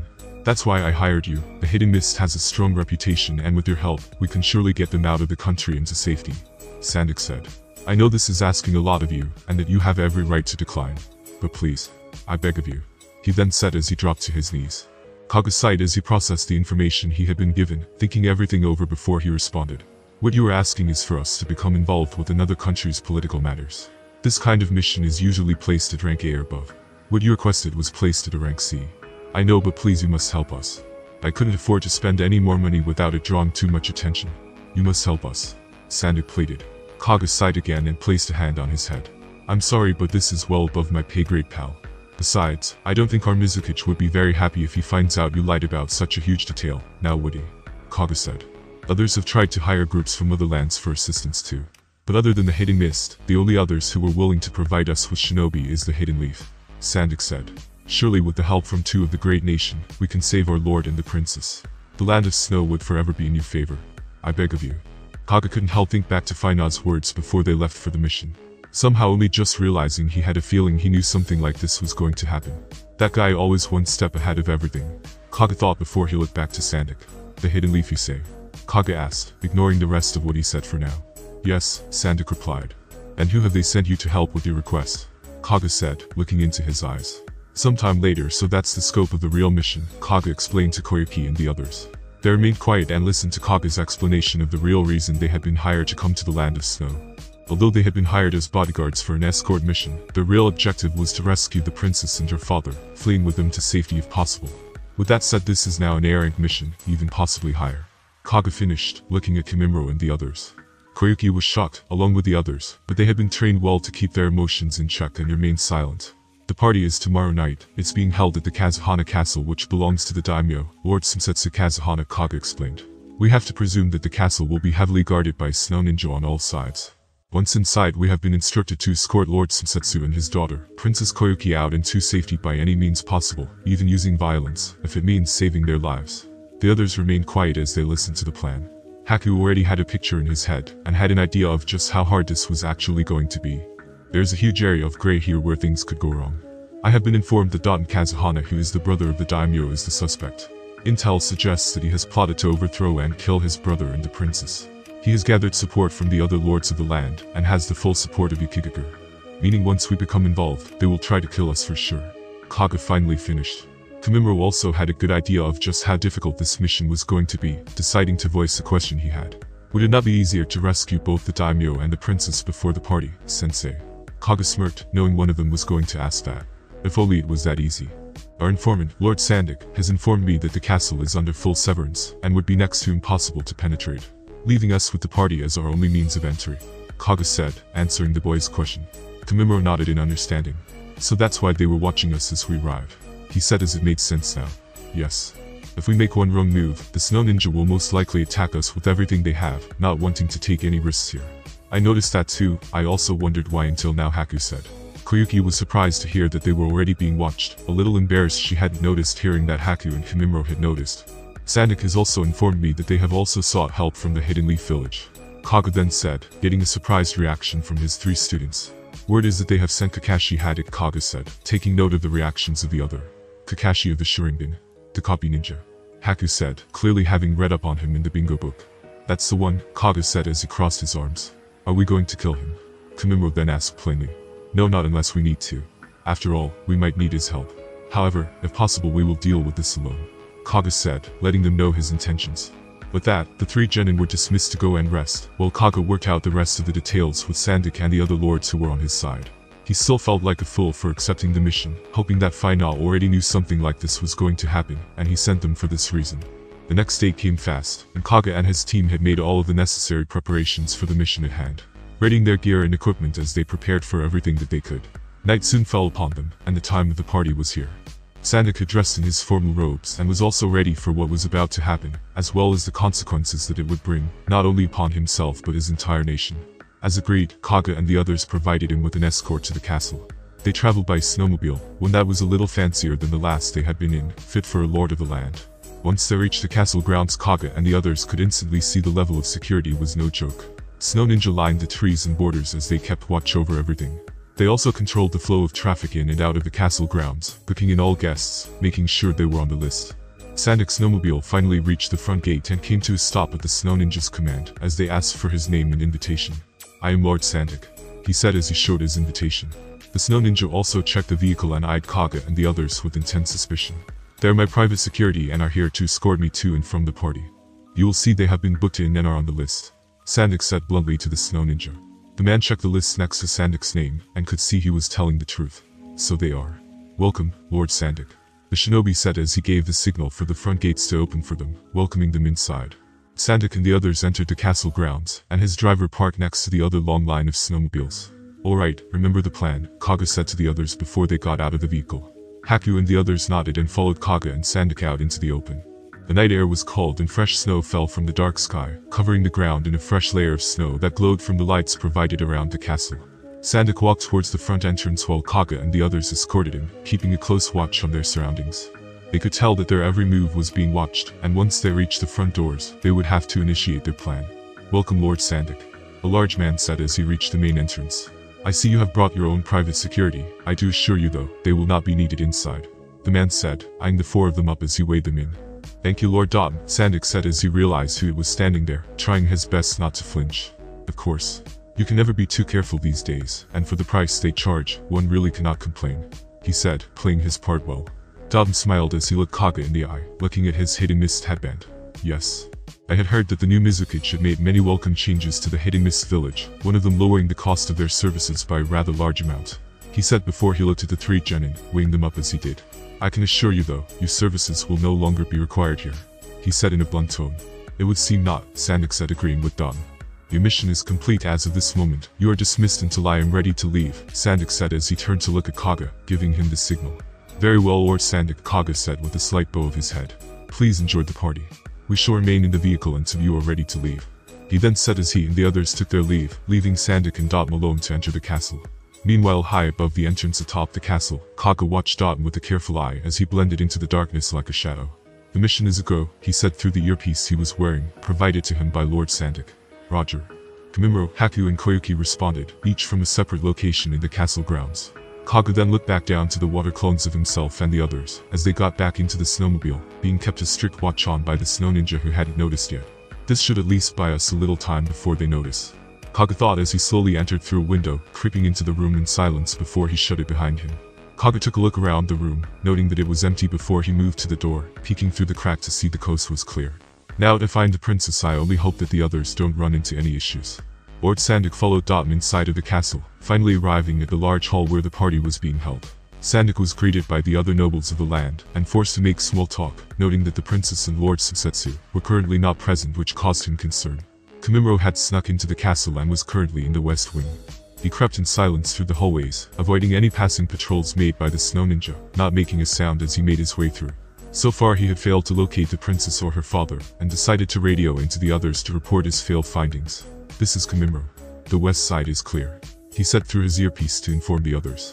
"Roger," Kaga responded. "Move to phase 2. He then said, letting Kamimuro know what to do next. Haku was doing the same, scouting the south end of the castle, but just like Kamimuro, his search had yielded no results. The daimyo had multiple rooms in the castle where he could be located, meaning they had a large area to search. "This is Haku. No sight of the target on this end either," he reported.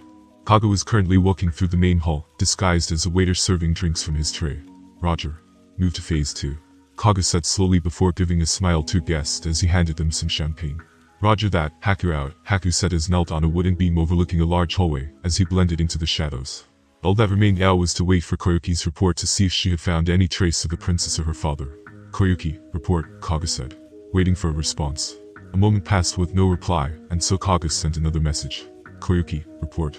Koyuki could hear Kaga's voice in her ear. However, she was currently occupied as a masked man holding a kunai to her throat glared at her, seeing through her disguise with ease. "Who are you?" the man with white hair said as he looked at her with caution. The man spotted the earpiece and pushed his kunai up against her throat one last time. "You better start talking before I get impatient," he said, giving her one last warning. Koyuki saw no other option and released her transformation jutsu, revealing her identity to the man. "Hidden Mist," he said as he took in her appearance. "They said they had hired you," he said as he slowly pulled his kunai away from her throat. Koyuki was able to get a proper look at the man now as he stepped back a little, revealing his identity to her. "Kakashi Haddock," she muttered softly. "You had better radio through so your squad knows you are alright," Kakashi then said as he took another look around to make sure the coast was still clear. "Right," she said as she slowly reached for her earpiece. "Koyuki reporting in, I'm with Kakashi of the Hidden Leaf," she said, letting the others know. Kakashi turned back to Koyuki, sighing as he made up his mind. "I don't like to have to do this, but I think it's better for all if you don't get in my way," he said as he suddenly pulled his headband up that was covering his eye to reveal his Sharingan. Koyuki was hypnotized by his eye as it spun around, casting a powerful genjutsu on the girl before she fell unconscious. "Don't worry, I'll make sure to hide you out of sight so you are safe," he then said as he pulled his headband back down, standing over Koyuki with his hands in his pockets. Kaga and the others heard her transmission come through their earpieces. Kaga, of course, remained calm and continued to play his part as a waiter. However, both Haku and Kamimuro broke off from their location to rush to her aid, knowing she would stand no chance alone. Do not engage. Koyuki, can you hear me? Kaga said once he got the chance. Her silence prompting Haku and Kamimuro to move faster. Darn it. Haku, Kamimuro, get to Koyuki. Kaga said. Already on it. Both of them responded as they rushed through the castle as quickly as they could without drawing any attention. Kakashi placed Koyuki's body to the side, hiding it out of plain sight, so she would be safe before he placed his disguise as a snow ninja back on, walking into the hallway before disappearing. Not long after Haku arrived, slowly entering the room that he could sense Koyuki coming from. He was careful to search for traps first, and was surprised when he found none. Haku quickly dashed to her side and took a look at her, feeling that she had only been placed in a simple genjutsu. How is she? Kamimuro asked as he suddenly appeared next to Haku. She's alright, it's just a harmless genjutsu. He must have placed it on her to stop her getting in his way. Haku said as he placed one hand on her arm. Release. He said as he channels his own chakra into her, breaking the genjutsu. Koyuki suddenly shot up and took a deep breath as she realized what was going on. Haku, Kamimuro. Wait, what happened? It's alright Koyuki, everything is fine, Haku said as he reassured her. Where did Kakashi go? Kamimuro asked, not seeing any trace left by him to follow. I don't know, it happened so fast, he just... It doesn't matter. What's important is that we get on with the mission. Kamimuro said. Haku nodded as he stood back to his feet. We should stick together for now. We can't take Kakashi one-on-one if it comes to a fight, he said. The others agreed before Kamimuro spoke. Alright, let's get going. Meanwhile, Kaga was still blending in with the party guests as a waiter. The main hall only had ninja around the exterior of the hall, meaning the inside was relatively safe to operate inside of. All the guests had arrived now, and Kaga could see Daten greeting them all as he made his way around the room, shaking hands and making small talk. However, he was still surprised to see that the princess and her father, Lord Sumsetsu, were not present at the party yet. Kaga knew something wasn't right, he could feel it in his gut, but he could only hope that the others made it in time to stop whatever was going to happen. Kaga watched as Daten rose to the center stage, gaining the attention of all the guests, as they quieted down for him to speak, watching him with eager eyes. Welcome, lords and ladies of the land of snow. It's a pleasure to see you all here tonight, and I thank you on behalf of my brother, he said, letting his words linger in the air. However, I am afraid my brother will not be attending the party tonight. As well, you see. I am now the lord of the land of snow, Daten said, getting a shocked reaction from those who didn't already know his plans. Suddenly the doors burst open and swarms of snow ninjas sprinted into the hall, surrounding the guests and blocking off all the exits. The crowd gasped in horror as they realized what was happening. For those of you who are with me, no harm shall befall you. But for those of you who are not, he said, allowing his snow ninja to suddenly arm themselves with kunai. Well, I think you get the picture, he said as an evil smile formed on his face. The signal had been given all around the castle for the snow ninja to act, all of them moving into position and carrying out their orders. Now, a female said as she watched from the distance of the snowmobile as Kaga and the others' clones were sat in. Boom. The snowmobile suddenly exploded, causing it to flip into the air as it set ablaze. That should show those mist scum, she said as she stood to her feet, admiring her handiwork. Kakyoku. A snow ninja shouted as he ran over to her. It was a fake. The mist ninja were only clones, the man said, getting an angered expression from her. Darn it. That means they are already inside, she shouted, suddenly rushing off towards the castle. Kamimuro, Haku and Koyuki had made it to the daimyo's chambers, hoping to find Lord Sumsetsu. They entered the chambers from the ceiling, moving through the tatami mats of the room above as to enter undetected. Looks like we found them, Kamimuro said as he spotted both the princess and her father, who sat on his lap while he brushed her hair. Suddenly a group of snow ninja burst into the room, killing his bodyguards in an instant, with one man stepping forwards. What is the meaning of this? Sumsetsu shouted as he pulled his daughter back behind him to protect her. Forgive us, Lord Sumsetsu, but Lord Daten sends his regards, the man said as he drew a blade from his back. Kamimuro and the others watched from above at what was going on, and were about to jump into action, when suddenly all of the snow ninja dropped to the floor dead as one of them dashed forwards, and blocked the man's blade with his own, saving Sumsetsu and the princess. What is the meaning of this? The snow ninja said. The man had purple hair that was tied back in a ponytail behind his headband. He had teal eyes and purple markings on his forehead and below his eyes. Both of the men pushed each other back, and the other disguise disappeared, revealing his identity. Kakashi Haddock, the man said as he took in his appearance. Ramanader, Kakashi said as he also took in his appearance, holding his ground in front of Lord Sumsetsu and the princess. So they hired the Leaf to try and intervene, did they? Ramga said as he smiled, standing tall in front of Kakashi. You could say that, Kakashi said, standing his ground wearing his amba gear. Although officially I'm not here, he said, giving a smile. Also, now would be a good time for you three to lend a hand, he said, speaking to Kamimuro and the others. He knew we were here all along, Koyuki said, surprised. Haku and Kamimuro didn't hesitate and quickly burst from their cover as they landed around Sumsetsu and the princess. Miss Shinobi. Rumga said in surprise. I thought Fubuki took care of you. He said. No matter, you will not escape. Rumga shouted as more snow shinobi suddenly flooded the room, surrounding them from all sides. Haku. Now would be a good time to get us out of here. Kamimo said, looking at him. I can't use that jutsu like that, he said, referring to the ice mirror transportation jutsu that Fina used. What's the plan? Koyuki said as she held onto the kunai in her hands tightly. I'm still thinking. Kamimuro said as he tried to think of a way out without risking the life of the princess and her father. Kakashi was the first to move as he quickly threw a kunai with a paper bomb attached to it at the back wall, causing it to explode and stun everyone in the room for a moment. Go now. He shouted as he quickly blocked an attack from Rumga, who had launched forwards not hesitating like the others. Kamimuro turned to Haku and Koyuki. You two go and get them out of here. He shouted. What about you? Koyuki asked, confused. Let's go Koyuki, he will be fine. Haku said as he quickly dashed and picked the princess up, throwing her over his back against her will. What are you doing? Put me down. She screamed as he did so. Koyuki nodded as she quickly ran over to Lord Susetsu and took his arm. Quickly this way. She shouted, pulling him towards the large hole in the wall. We can't jump from here. Susetsu shouted as he hesitated. We don't have a choice. Koyuki shouted as she jumped, pulling him with her and following Haku, who was free-falling with the princess as she screamed at the top of her lungs. Kakashi watched them jump as he was locked in a tense battle with Rumga, feeling the pressure due to the strange armor he was wearing, but he felt better now he could fight without worrying about having to protect them. Kamimuro quickly dashed towards his aid, letting bones rip throughout his body and anyone else who got too close trying to stop him. Arg the snow ninja screamed as he ripped through their ranks with ease, slashing and hacking away at anyone he got close to. What the hell is that brat? Rumga shouted as he flipped back away from Kakashi as Kumamoto charged at him. Kakashi was also surprised, remembering the last time he had seen such an ability. Kamimuro landed and stood next to Kakashi, giving him a nod before he looked back at Rumga. That's just like the Mizukages, Kakashi thought, making the connection. He didn't linger on the thought too long and quickly started back to action. I'm not that easy. Rumga shouted as he made a few hand signs. Kakashi's eyes opened wide as his Sharingan noticed what he was doing. We need to jump now. He shouted at Kamimuro, turning and running towards the hole in the wall. Kamimuro didn't hesitate and followed Kakashi with haste. Not so fast.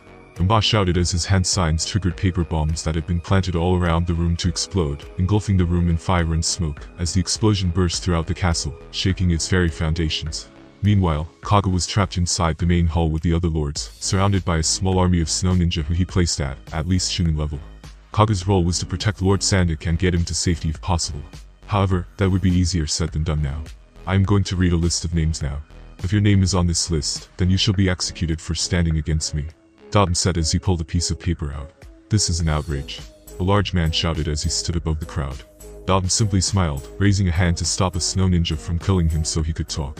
You would seize power for yourself and kill any and all who oppose you. We shall not stand for this.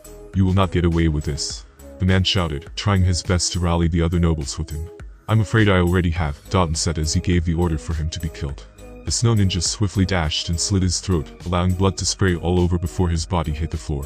The screams began as everyone watched in horror, while Dalton simply smiled as he began reading names from the list. One by one, those whose names were read fell, each of them being killed in rapid succession, as he continued to read the names out loud, not slowing his pace. Amidst the slaughter, the explosion from above shook the entire hall, causing the lights to shake and flicker, taking everyone's attention away from what had been going on for a moment. Kaga was also surprised but took his chance, quickly grabbing Sandak and bursting through an exit that was least covered with snow ninja. Stop them. Dalton roared as he watched him escape. The snow ninja nodded and quickly gave chase, quickly gaining on Kaga as he burst through the halls of the castle, doing his best to find an exit that wasn't surrounded by enemies. Haku and Koyuki were free-falling through the sky with the princess and her father in hand. The cold air and snow blurred their vision as they fell at speed, with the pair screaming from the terror of the foe. Ice style, crystallized mirror. Haku said as he made the hand signs, creating two mirrors. He and Koyuki both fell into the first mirror before they quickly passed through the next, rolling safely into the snow that broke their fall.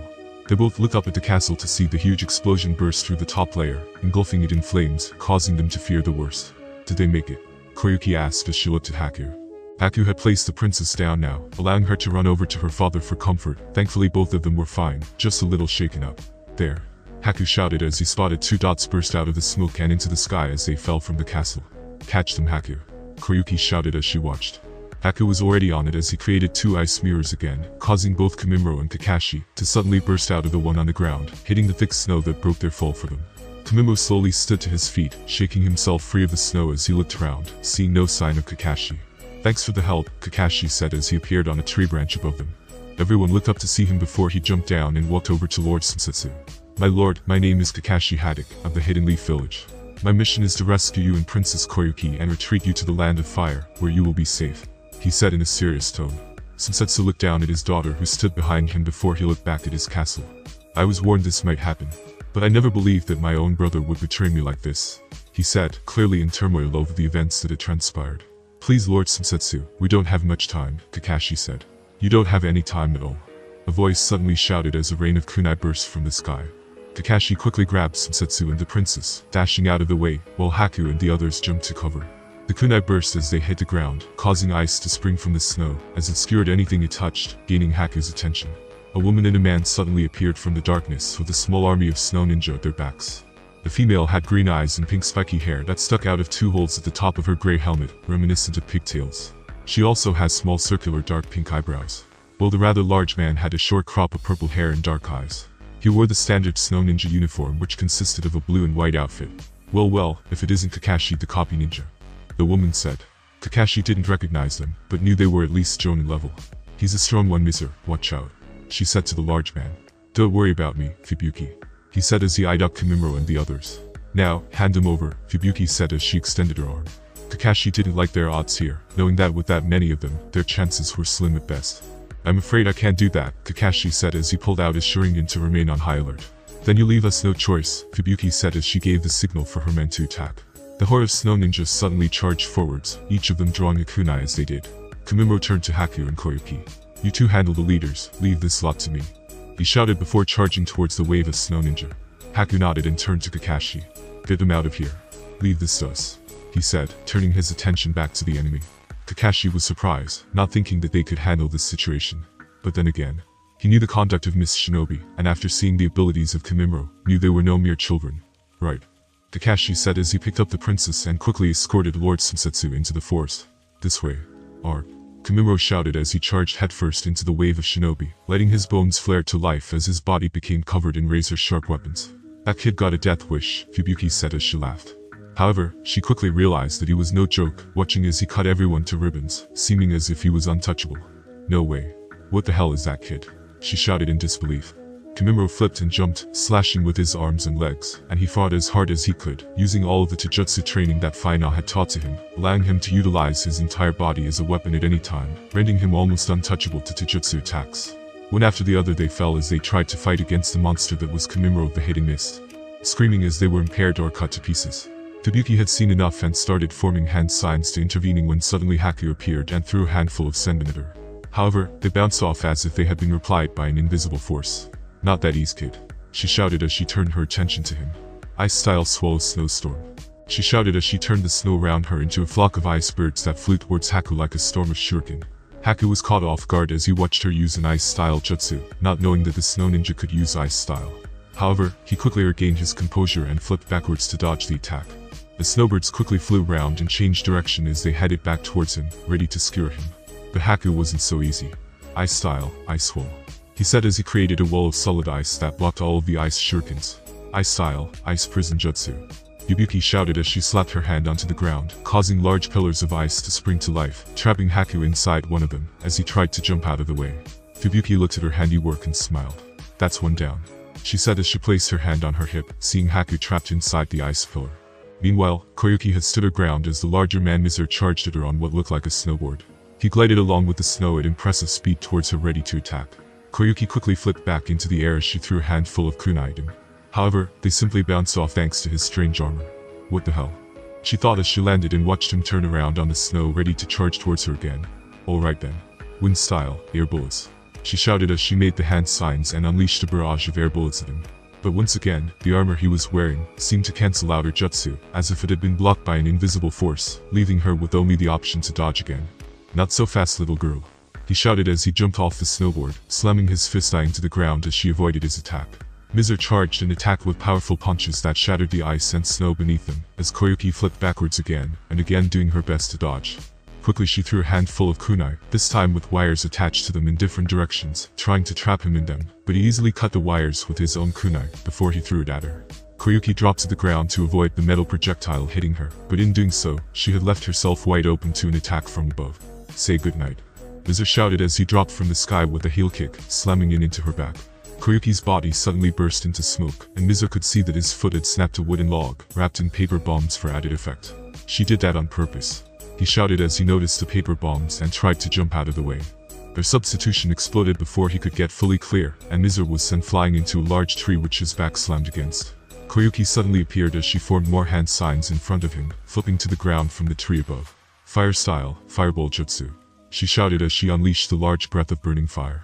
The fire engulfed him as she used his arms to shield his face from the heat. So far his strange armor was holding up, and the fire style had little effect. Not that easy, little girl, he roared. Now wind style, violent gale. She also shouted as she formed more hand signs and unleashed a wind style jutsu that amplified her fire style, creating a massive vortex of fire that slapped Mizu back against the tree, engulfing him in flames.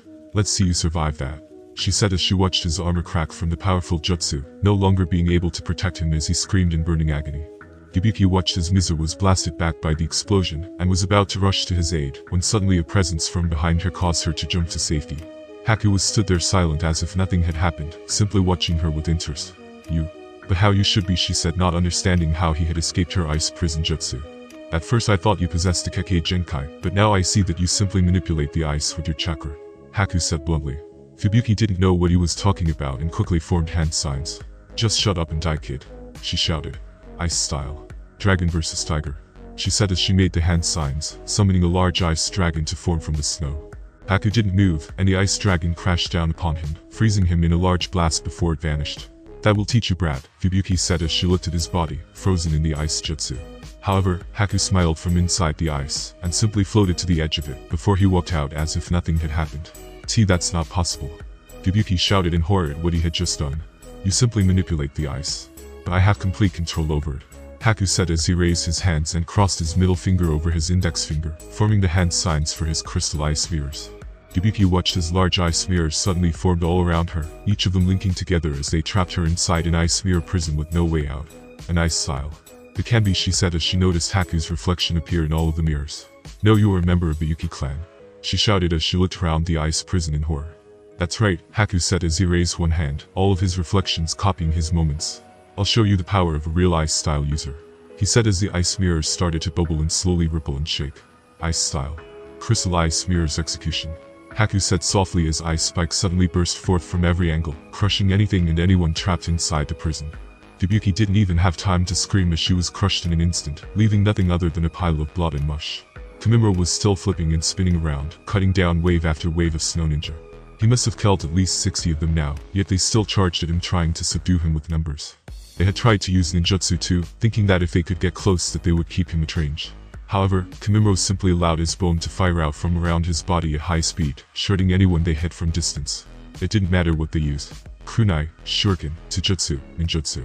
He was simply too fast and too deadly. He's a monster. We can't win, the snow ninja shouted as they turned to look for their commanders. They could see that both Fubuki and Mizu were down now, and what little remaining world they had left vanished. Retreat, they shouted, turning and running for their lives. There must still have been over 100 of them left, but when faced against the monster of the mist, they stood no chance. Haku, Kamimura shouted to him as they all ran. Haku nodded and formed a large number of hand signs as he roared. Ice style, snow tsunami, he shouted as he let his chakra burst to life. With such a large amount of snow and ice at his feet, it was easy for him to manipulate it to his will, rather than creating ice from simply the moisture in the air. Haku had turned the snow at the ninja's very feet into a violent wave that swept all of them up like an avalanche, burying them beneath it and trapping them there.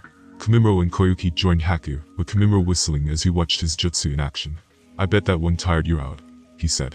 Haku was a little out of breath but wasn't too bad. We should get back to the castle and make sure Kaga-sensei is alright, Koyuki said, interrupting their fun. Kamimura nodded. You're right. Let's get a move on, our work here is down, he said. Koyuki and Haku nodded, but Koyuki pulled Kamimura to the side for a moment before they did. She formed a few quick hand signs, and suddenly water blasted him from the ground. What the hell was that for? He said confused. Well, I couldn't leave you covered in blood now, could I? She said with a smile. Haku also laughed as he looked at his face. Let's get moving, Haku then said, as his laughter subsided, causing the three of them to get serious again. Kaga had done his best to flee, managing to escape from the castle with Sandik, and get past the forces that had tried to stop him so far. Kaga was a Jonin-level ninja and expert swordsman, even being considered as one of the next in line for the 7 ninja swordsmen of the mist, meaning that most of the normal snow ninja didn't stand a chance against him. However, there was still one who could pose a challenge, one who was also known in the bingo book. And now Kaga stood face to face with him, clasped in a stare-down. "Runga of the hidden snow," Kaga said as he stood in front of Sandik. "Kaga of the bloody mist," Runga said with a smile. "First Kakashi of the Sharingan, and now Kaga of the mist. We truly underestimated just how far these pathetic nobles would go to protect their lord and princess," Runga said. As they spoke, Kaga could sense that he had become surrounded by snow ninja. To his back was the castle that burned, providing light throughout the night sky, illuminating the falling snow as it covered the already white blankets. Yet to his front was an army of snow ninja, led by a powerful shinobi. "You will not escape alive," Runga said as he gave the order for his men to attack. "Here we go," Kaga said as he watched the waves of snow ninja descend upon him. Kaga stood face to face with Runga of the hidden snow, along with his small army of ninja that surrounded them, forming a circle, leaving Kaga and Lord Sandik nowhere to go. Runga smiled as his posture rose, knowing that Kaga had no way out. "It's over for you, you might as well surrender and die," he said. Kaga was struggling to think of a way out, knowing he couldn't take on such a large number of shinobi and protect Lord Sandik at the same time. When suddenly an idea came to mind, a long shot, but with no other options, he wasn't exactly left with much choice. A big man when surrounded by your forces. "But what are you when you take that all away?" Kaga said, trying to provoke him. Runga was smart though, knowing what Kaga was trying to do and not falling for the bait. My, is that really your plan?" he said as he was about to shut his pathetic attempt at provoking him down. However, before he could finish speaking, one of his men spoke his mind. "We aren't afraid of you, Miss Scum," he shouted, getting the others all riled up. "Yeah, Runga can take you all by himself," another said, getting the others pumped up now. Runga wasn't impressed by his men, having fallen for Kaga's trap. "Show him the power of a snow ninja, Runga." "Yeah, mess him up, Runga." The group of snow ninjas started to chant for their leader, egging him on to take Kaga out in a one-on-one battle, giving Kaga exactly what he wanted. Kaga smiled as he stepped forwards, knowing his plan had worked, perhaps not on Runga himself, but the result of it working on his men was even better. "Well, if you think you can, then come and prove it," Kaga shouted, enraging the snow ninja that surrounded him. Runga now knew he had no choice. If he backed out of this challenge, he would lose all respect his men held for him. Kaga took the center of the circle, pulling a scroll from his hip as he tossed it into the air where it opened and burst, creating smoke. A large sword appeared and flipped through the air before Kaga caught the hilt and twirled it around with skill as he took his fighting stance. Runga instantly realized Kaga's skill with a blade, seeing that the information in the bingo book was true. Runga quickly drew his own short dagger, knowing he would have to remain on guard. "I guess I have no choice," he said as he took his own stance. "You will die, Miss Scum," Runga shouted as he charged in on the attack, slashing down with his short sword. Kaga smiled as he blocked the attack, pushing Runga back with his strength and pressing on the counter-attack after they clashed. Kaga slammed his blade down, hitting the ground as Runga avoided the blow. Quickly Kaga pulled his blade up and blocked a flurry of blows from Runga, while the two exchanged in a vicious flurry. "Take this," Kaga suddenly shouted as he blocked one of Runga's slashes by slamming his blade into the ground.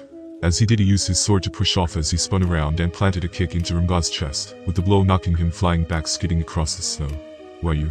Ice style, snow shuriken," Runga shouted as he formed the hand signs before he flipped backwards onto his feet.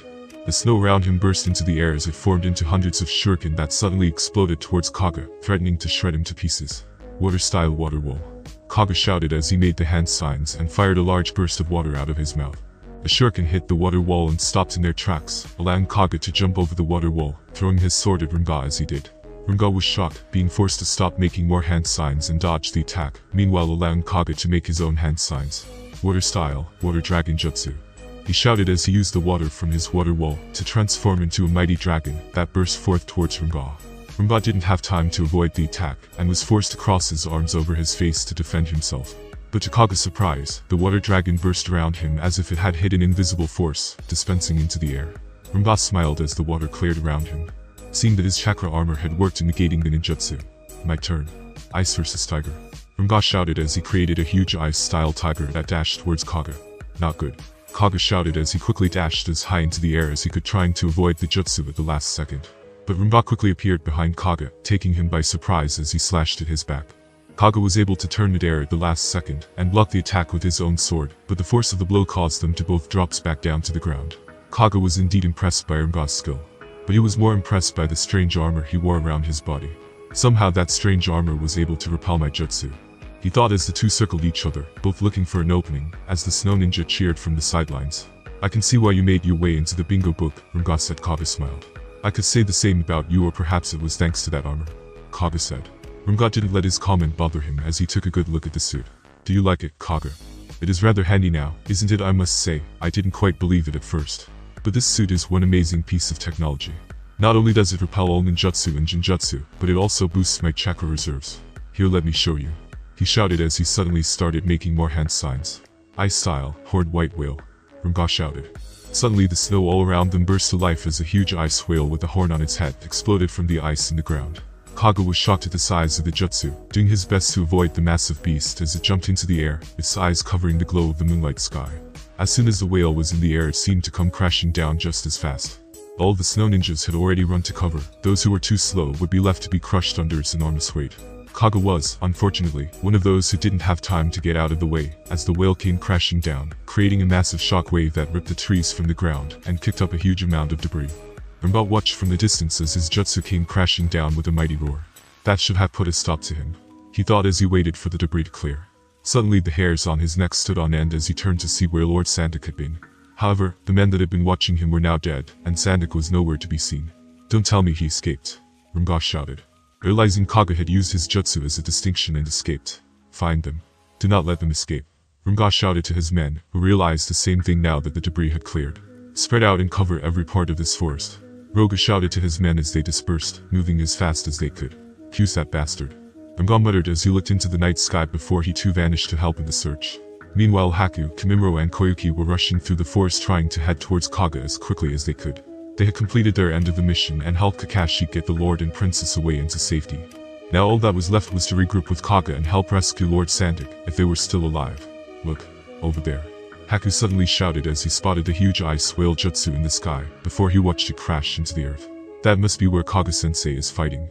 We have to hurry. Koyuki shouted, fearing the worst. Come on, let's move. Kimimaro said, as he suddenly shifted his speed up a gear and dashed off. Haku did the same with Koyuki following behind them. As they did, Kimimaro suddenly felt a presence and turned around to see Kaga and Lord Sandak running along the ground below. There. Kimimaro shouted to the others who had also spotted him now. Kaga-sensei. Haku shouted as the three of them dashed down towards them, happy to see he was still alive. Good, you three are alright. Quickly, we have to escape, there is no time for small talk. We need to get out of here ASAP. Kaga said, knowing the snow ninja were fresh on their tail. Kimimaro and the others nodded at the situation, and Haku and Koyuki took a hold of Lord Sandak under each of his arms. Come on, let's get a move on, Kaga said, not wanting to waste any more time. Kaga suddenly felt the hairs on his neck stand on end, and turned around to see an incoming attack. Look out, he shouted, trying to warn them. A rain of ice-style kunai suddenly hit the ground all around them, and caused the ice and snow to burst up, forming razor-sharp spikes. Kimimaro was able to counter them with his own bones, snapping the ice with them before it could hit him. Kaga quickly grabbed Sandak and Koyuki as he dashed up into the trees for cover, avoiding the barrage that followed him, while Haku simply stopped the ice with his own chakra, before it even came close to him, seeing how he could completely control the element with his chakra. Unlike the snow ninja, Kimimaro and Haku both looked at each other, and then at the large amount of snow ninja that had surrounded them, each having a smile on their face. Let's do this. Kimimaro shouted as suddenly fired round after round of bone bullets towards them, using his wits to help move them into position for Haku, and of course, killing any who thought they could block them with mere kunai. Haku smiled as he started making hand signs, locking onto all the snow ninjas he could before he slapped his arms onto the ground. Ice style, ice graveyard. He shouted, using the technique that Final had shown to him. Ice spikes suddenly burst from the snow, ripping through and freezing anyone they touched. It made its super effect thanks to the amount of snow that already covered the land, making it the perfect environment for Haku to fight in, as he could use any of the snow as a weapon. The entire battalion of snow ninja had been wiped out in a matter of seconds, thanks to Kimimaro and Heika's teamwork, leaving none of them left alive. Come on, let's get back to Kaga and Koyuki, Kimimaro said with a smile. Haku nodded before they were both taken by surprise. Not so fast, kid. Ice-style dragon versus tiger.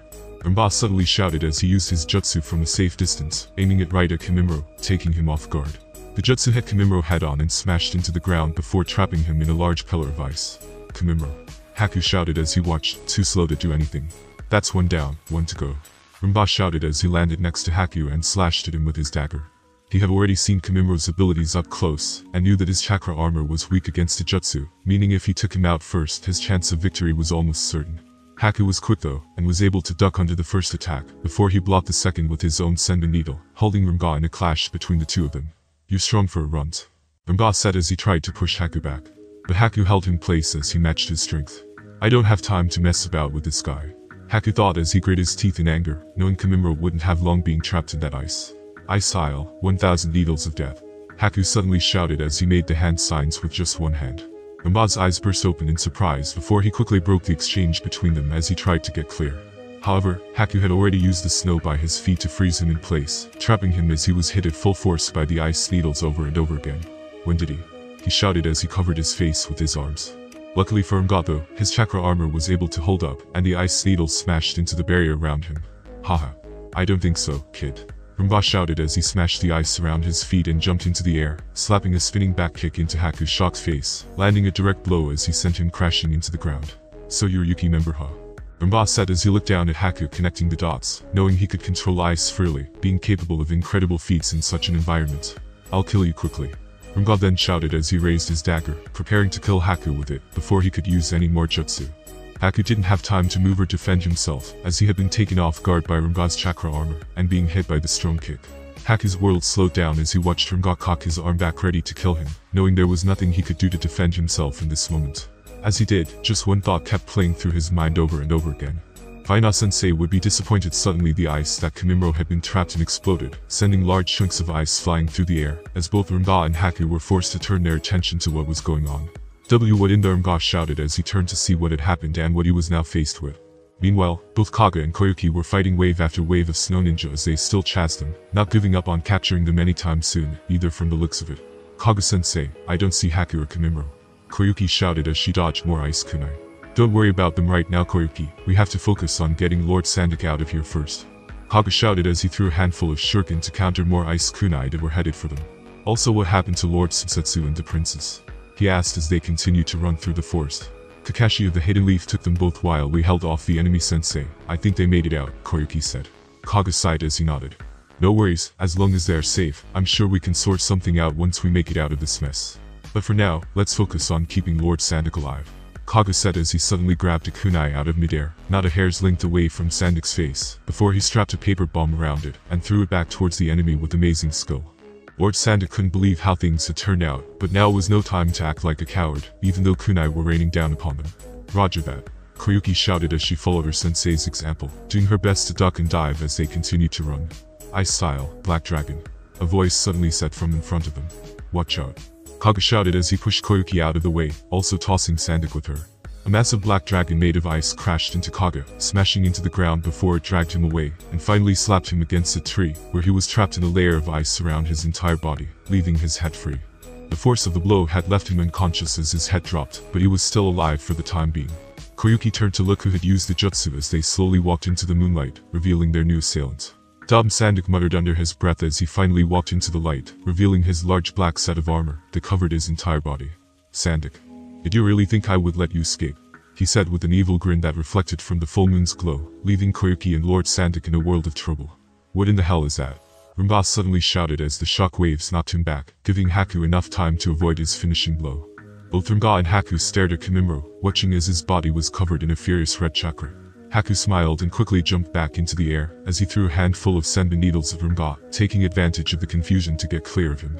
Ramba blocked the projectiles but was quickly forced to deal with Kimimaro, as he charged head-on at him like a wild animal, not wasting another moment. Kimimaro looked like a monster as his features had become wild. His body was covered in bones, and he roared like a mindless beast, slashing toward Ramba with nothing but rage. This must be the tailed beast chakra cloak that sensei told us about. Haku thought as he watched Kimimaro from above, holding his position in the trees and staying out of the way. Kimimaro slashed and clawed at Roga, who was having a difficult time defending himself, being forced back on the defensive, as Kimimaro's taijutsu proved to be overwhelming. Shit, I can't get away. He said as he tried to jump back into the air to get clear of the monster he was faced with, blocking another attack that snapped his sword. However, Kimimaro was too quick, already showing a massive increase in his strength, and now his speed. Har. Kimimaro roared as he opened his hand, cocking it back all the way preparing for a powerful swipe. Roga could see Kimimaro's hand turn to solid bone, his fingers becoming as sharp as a kitchen knife, being unable to move as they swung right at him. I can't get out of the way. Kimimaro's attack hit dead center, forcing Roga's chakra armor to shift into overdrive, as it tried to protect him from the attack. Nuo. He yelled as his armor broke from the force of the attack, sparking with electricity as it overloaded. Kimimaro's claws cut deep into his body, each of them ripping through his flesh like butter.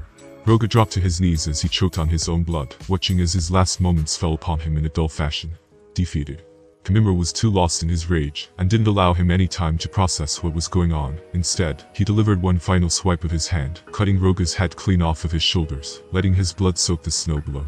Haku had watched the whole thing and was amazed at how much stronger Kamimura was with the aid of this chakra cloak. In fact, it almost made him feel jealous because Fiona had picked Kamimura over him. Kamimura slowly calmed down, and the red chakra that enveloped his body started to fade. Haku could sense it was safe to come out and drop from the trees. "Are you okay, Kamimura?" he asked, waiting for a response. Kamimura took his time to answer, slowly turning his head to Haku and giving him a nod. "Yeah, I'm okay, Haku," he said. "You made that look easy," Haku said as he crossed his arms. Kamimura nodded. "That was the power of the three tails that sensei sealed inside of me. I've never felt anything like it," he said as he inspected his hand, slowly making a fist and squeezing. Haku nodded. "It was pretty amazing." He then said, remembering that Kamimura would have died if Faina had not sealed the three tails inside of his body, feeling bad for being jealous. Kamimura nodded, shifting his attention back to the mission. "We had better catch up with Kaga-sensei and Koyuki, I have a bad feeling," he said. Haku agreed, giving him a quick nod before they both shifted into gear and dashed off. Meanwhile, Dodo stood atop a hill in the snow with his arms crossed over his body, facing Koyuki and Sandeo. "Kaga-sensei," Koyuki shouted, seeing he had been struck by the black ice dragon and frozen to a tree unconscious. "It's no use, little girl, he is the first to fall and he won't be the last," Dodo shouted as he started to make hand signs, letting his chakra flare to life. "You need to get out of here. It's not safe," Koyuki shouted to Sandeo as he raised her kunai, not sure what was going to happen. I can't leave you behind," Sandeo said, knowing he couldn't be of any use, but feeling like he couldn't abandon her. "Now die. Ice-style black dragon jutsu," Dodo shouted, unleashing another huge black ice dragon towards both of them. "Move," Koyuki shouted as she grabbed Sandeo, trying to pull him out of the way with her. The ice dragon hit the trees and exploded, freezing everything in its path with incredible power. "Stay here," Koyuki said as she placed him down on a tree branch, jumping into the air and making her own hand signs. "Fire-style, fireball jutsu," she shouted as she shot a ball of fire towards Dodo. "You really think that will work?" Dodo shouted with a sinister smile. "And wind-style, violent whirlwind," she then added, making more hand signs in quick succession, and using a wind-style jutsu. Dodo watched as her fire-style and wind-style combined, creating an even more powerful combo jutsu, trapping him in a vortex of fire. "Pitiful girl, this level of jutsu will never touch me," he shouted as he let his chakra armor burst to life, negating her jutsu with ease as he waved his arm, walking out of the fire unharmed. Koyuki watched in horror, wrapping an explosive tag around a kunai in a latch-notch effort. "Even my wind and fire combo can't touch him," she thought, getting into a low stance as she prepared her next attack. "Time to end this," Dodo said as he made a few hand signs, using his chakra to mold the snow and ice around him. "Ice-style, 1000 shuriken jutsu," he said, pumping a large amount of chakra into his attack and creating what looked like an almost infinite amount of ice shuriken. Koyuki didn't even know what she was supposed to do, feeling helpless at the onslaught that was to come. "It's no use," she said, dropping her kunai as she fell to her knees. "Sensei, I'm sorry, Haku Kamimura. I am sorry," she muttered under her breath as a tear came to her eye. "Father, I'm sorry," she finally said, letting the tears flow. "Die," Dodo shouted as he let his jutsu fly, firing the 1000 ice shuriken, letting them tear through the cold air, ready to shred her to ribbons. Koyuki looked up, watching death flying towards her, taking what she thought to be her last breath of cold air, feeling her lungs burn one last time. However, the ice shuriken that were flying towards her slowly stopped right before her, floating in the air in front of her face. What, she said, not believing it. Dodo was also shocked to see that his jutsu had simply stopped midair. "What's going on here?" he said, confused. "Well, that was certainly a close call," a voice that needed no introduction said, looking from behind Koyuki before he placed a hand on her shoulder. Koyuki looked up in disbelief at her savior, almost lost for words. Lord Mizukichi," she blurted out, feeling embarrassed, thankful, confused, happy, and sad all at the same time. "Everything is alright now," Koyuki Faina said as he helped her to her feet, giving her a reassuring smile. Dodo was shocked to see Faina standing next to Koyuki, simply ignoring him as if he didn't matter. "So even the Mizukichi greets our land with his presence," Dodo shouted, getting his attention. "Why don't you get back to cover for a little while, Koyuki?" Faina said before turning to face Dodo. "Well, when my students are in danger, I guess I have no choice," he said, picking one of the ice shuriken out of the air to inspect it. "You, the Mizukichi, dare to attack me, Lord Dodo of the Land of Snow. This is an act of war, no less," Dodo shouted, bringing the politics into it. Fiona sighed before he let go of the shuriken, letting it float back into the air with the others. "I guess our only course of action is to kill you and let the princess take her rightful place on the throne then," he said, crossing his arms over his chest. Dodo bit his lip as his rage boiled. "You insolent Mizukichi, you're not. You can die like all the others," he roared as he placed his hands together, activating his chakra armor, trying to get the ice shuriken to move.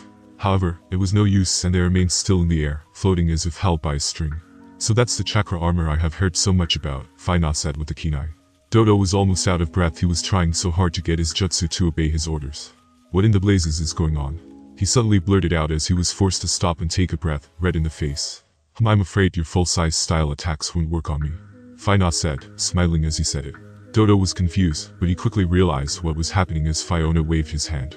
Allow me to show you the true power of an ice style user. Suddenly all of Dodo's ice style shuriken changed directed and flew towards him. Arg, he shouted as he raised his hands to defend himself from the 1000 ice shuriken of his own creation. His chakra armor indeed did its job in protecting him as the ice shuriken hit the barrier it provided, smashing off of it and turning into snow on impact. It's no use. My chakra armor is unbeatable, Dodo boasted. His eyes suddenly widened though as a kunai hit the ground by his feet, the very same one Koyuki had dropped into the snow with the explosive tag on it, causing Dodo's eyes to widen. The kunai exploded, causing smoke to fill the air and snow to burst all over. Dodo jumped out of the smoke seeming unharmed as he landed on a tree branch, turning to face the Mizukage. Why you? Ice-style black dragon, Dodo shouted. Fiona watched as the ice dragon roared to life before it charged head-on at him. Really? What did I just say? Fiona said as he extended his arm, creating an ice mirror to absorb the attack. Have a taste of your own jutsu, he then said, letting the ice dragon shoot out of his mirror, heading right for Dodo. Dodo couldn't believe his eyes as his own jutsu was replet and now heading towards him. What trickery is this? He yelled, doing his best to raise his guard and defend the oncoming attack. The ice dragon smashed into Dodo, exploding against his chakra armor, with the force sending him flying back where he slammed against a tree. I think that's enough of this, don't you? Faina said, appearing next to Dodo and placing a hand on his shoulder. Dodo almost jumped out of his skin, quickly slapping his hand away and moving to get some distance. I don't think so. Triple Ice Dragon, he shouted, making the hand signs before he fired 3 black ice dragons at Faina, leaving him with nowhere to go. I'm already tired of this, Faina said, this time letting his chakra burst to life as he seemingly disappeared. He moved so fast. Where did he go? Dodo shouted as he watched his ice dragon smash into the ground where he had been stood. Dodo was suddenly struck in the face, knocking him across the snow with force. Dodo was surprised and flipped back, hopping up to his feet again. Show yourself, he shouted, enraged beyond anything he has felt before. Fiona appeared in front of Dodo with blinding speed and cut all the straps that held his chakra armor to his body. It's over for you, he then said as he pierced Dodo's heart with a bone blade, infused with his own ice style. Dodo took a step back as the pain washed over his body, unable to even moan as he felt his body freezing from the jutsu. Curse you, Dodo muttered as his body froze, crumbling and breaking apart as it fell into the snow, becoming one with the land of snow itself. Faina sighed in relief. It's over, he then said, turning to look at Koyuki. Faina then turned his attention to Kaga, who was still frozen to a tree. Quickly he vanished and reappeared next to him, placing a hand on the ice and melting it with his chakra. Koyuki couldn't even keep track of his movements, still amazed he had shown up to save her. Is that who I think it is? Sandayu asked, not believing how easily he had dealt with Dodo. That's Lord Mizukage, alright, Koyuki replied, admiring him as she did. Faina put Kaga down next to Koyuki and Sandayu, looking to Sandayu with a smile. Lord Sandayu, I believe, he said, extending his greetings. Lord Mizukage. Sandayu replied with a slight bow of his head. Please, call me Faina, he said with a smile. Faina then stood up, turning his attention behind him. Right on time, he said. Haku and Kamimuro couldn't believe their eyes as their sense came into view. It really is Faina-sensei. They both shouted, charging towards him overjoyed. Sensei, you're here, they both said, charging over to him. Now boys, let's keep it professional, Faina said with a smile as he placed his hands on their heads, giving them praise. I'd say that this mission is finally complete, Faina then said, getting a nod from the others, as the sunlight shone from over the trees with the morning sunrise. And that concludes this episode. If you enjoyed it, I'd seriously love it if you guys could leave a like on the video, as it genuinely helps out so much, and it keeps me going, plus it takes only 1 second. That said, have a wonderful day. Hunt ahead. Salute.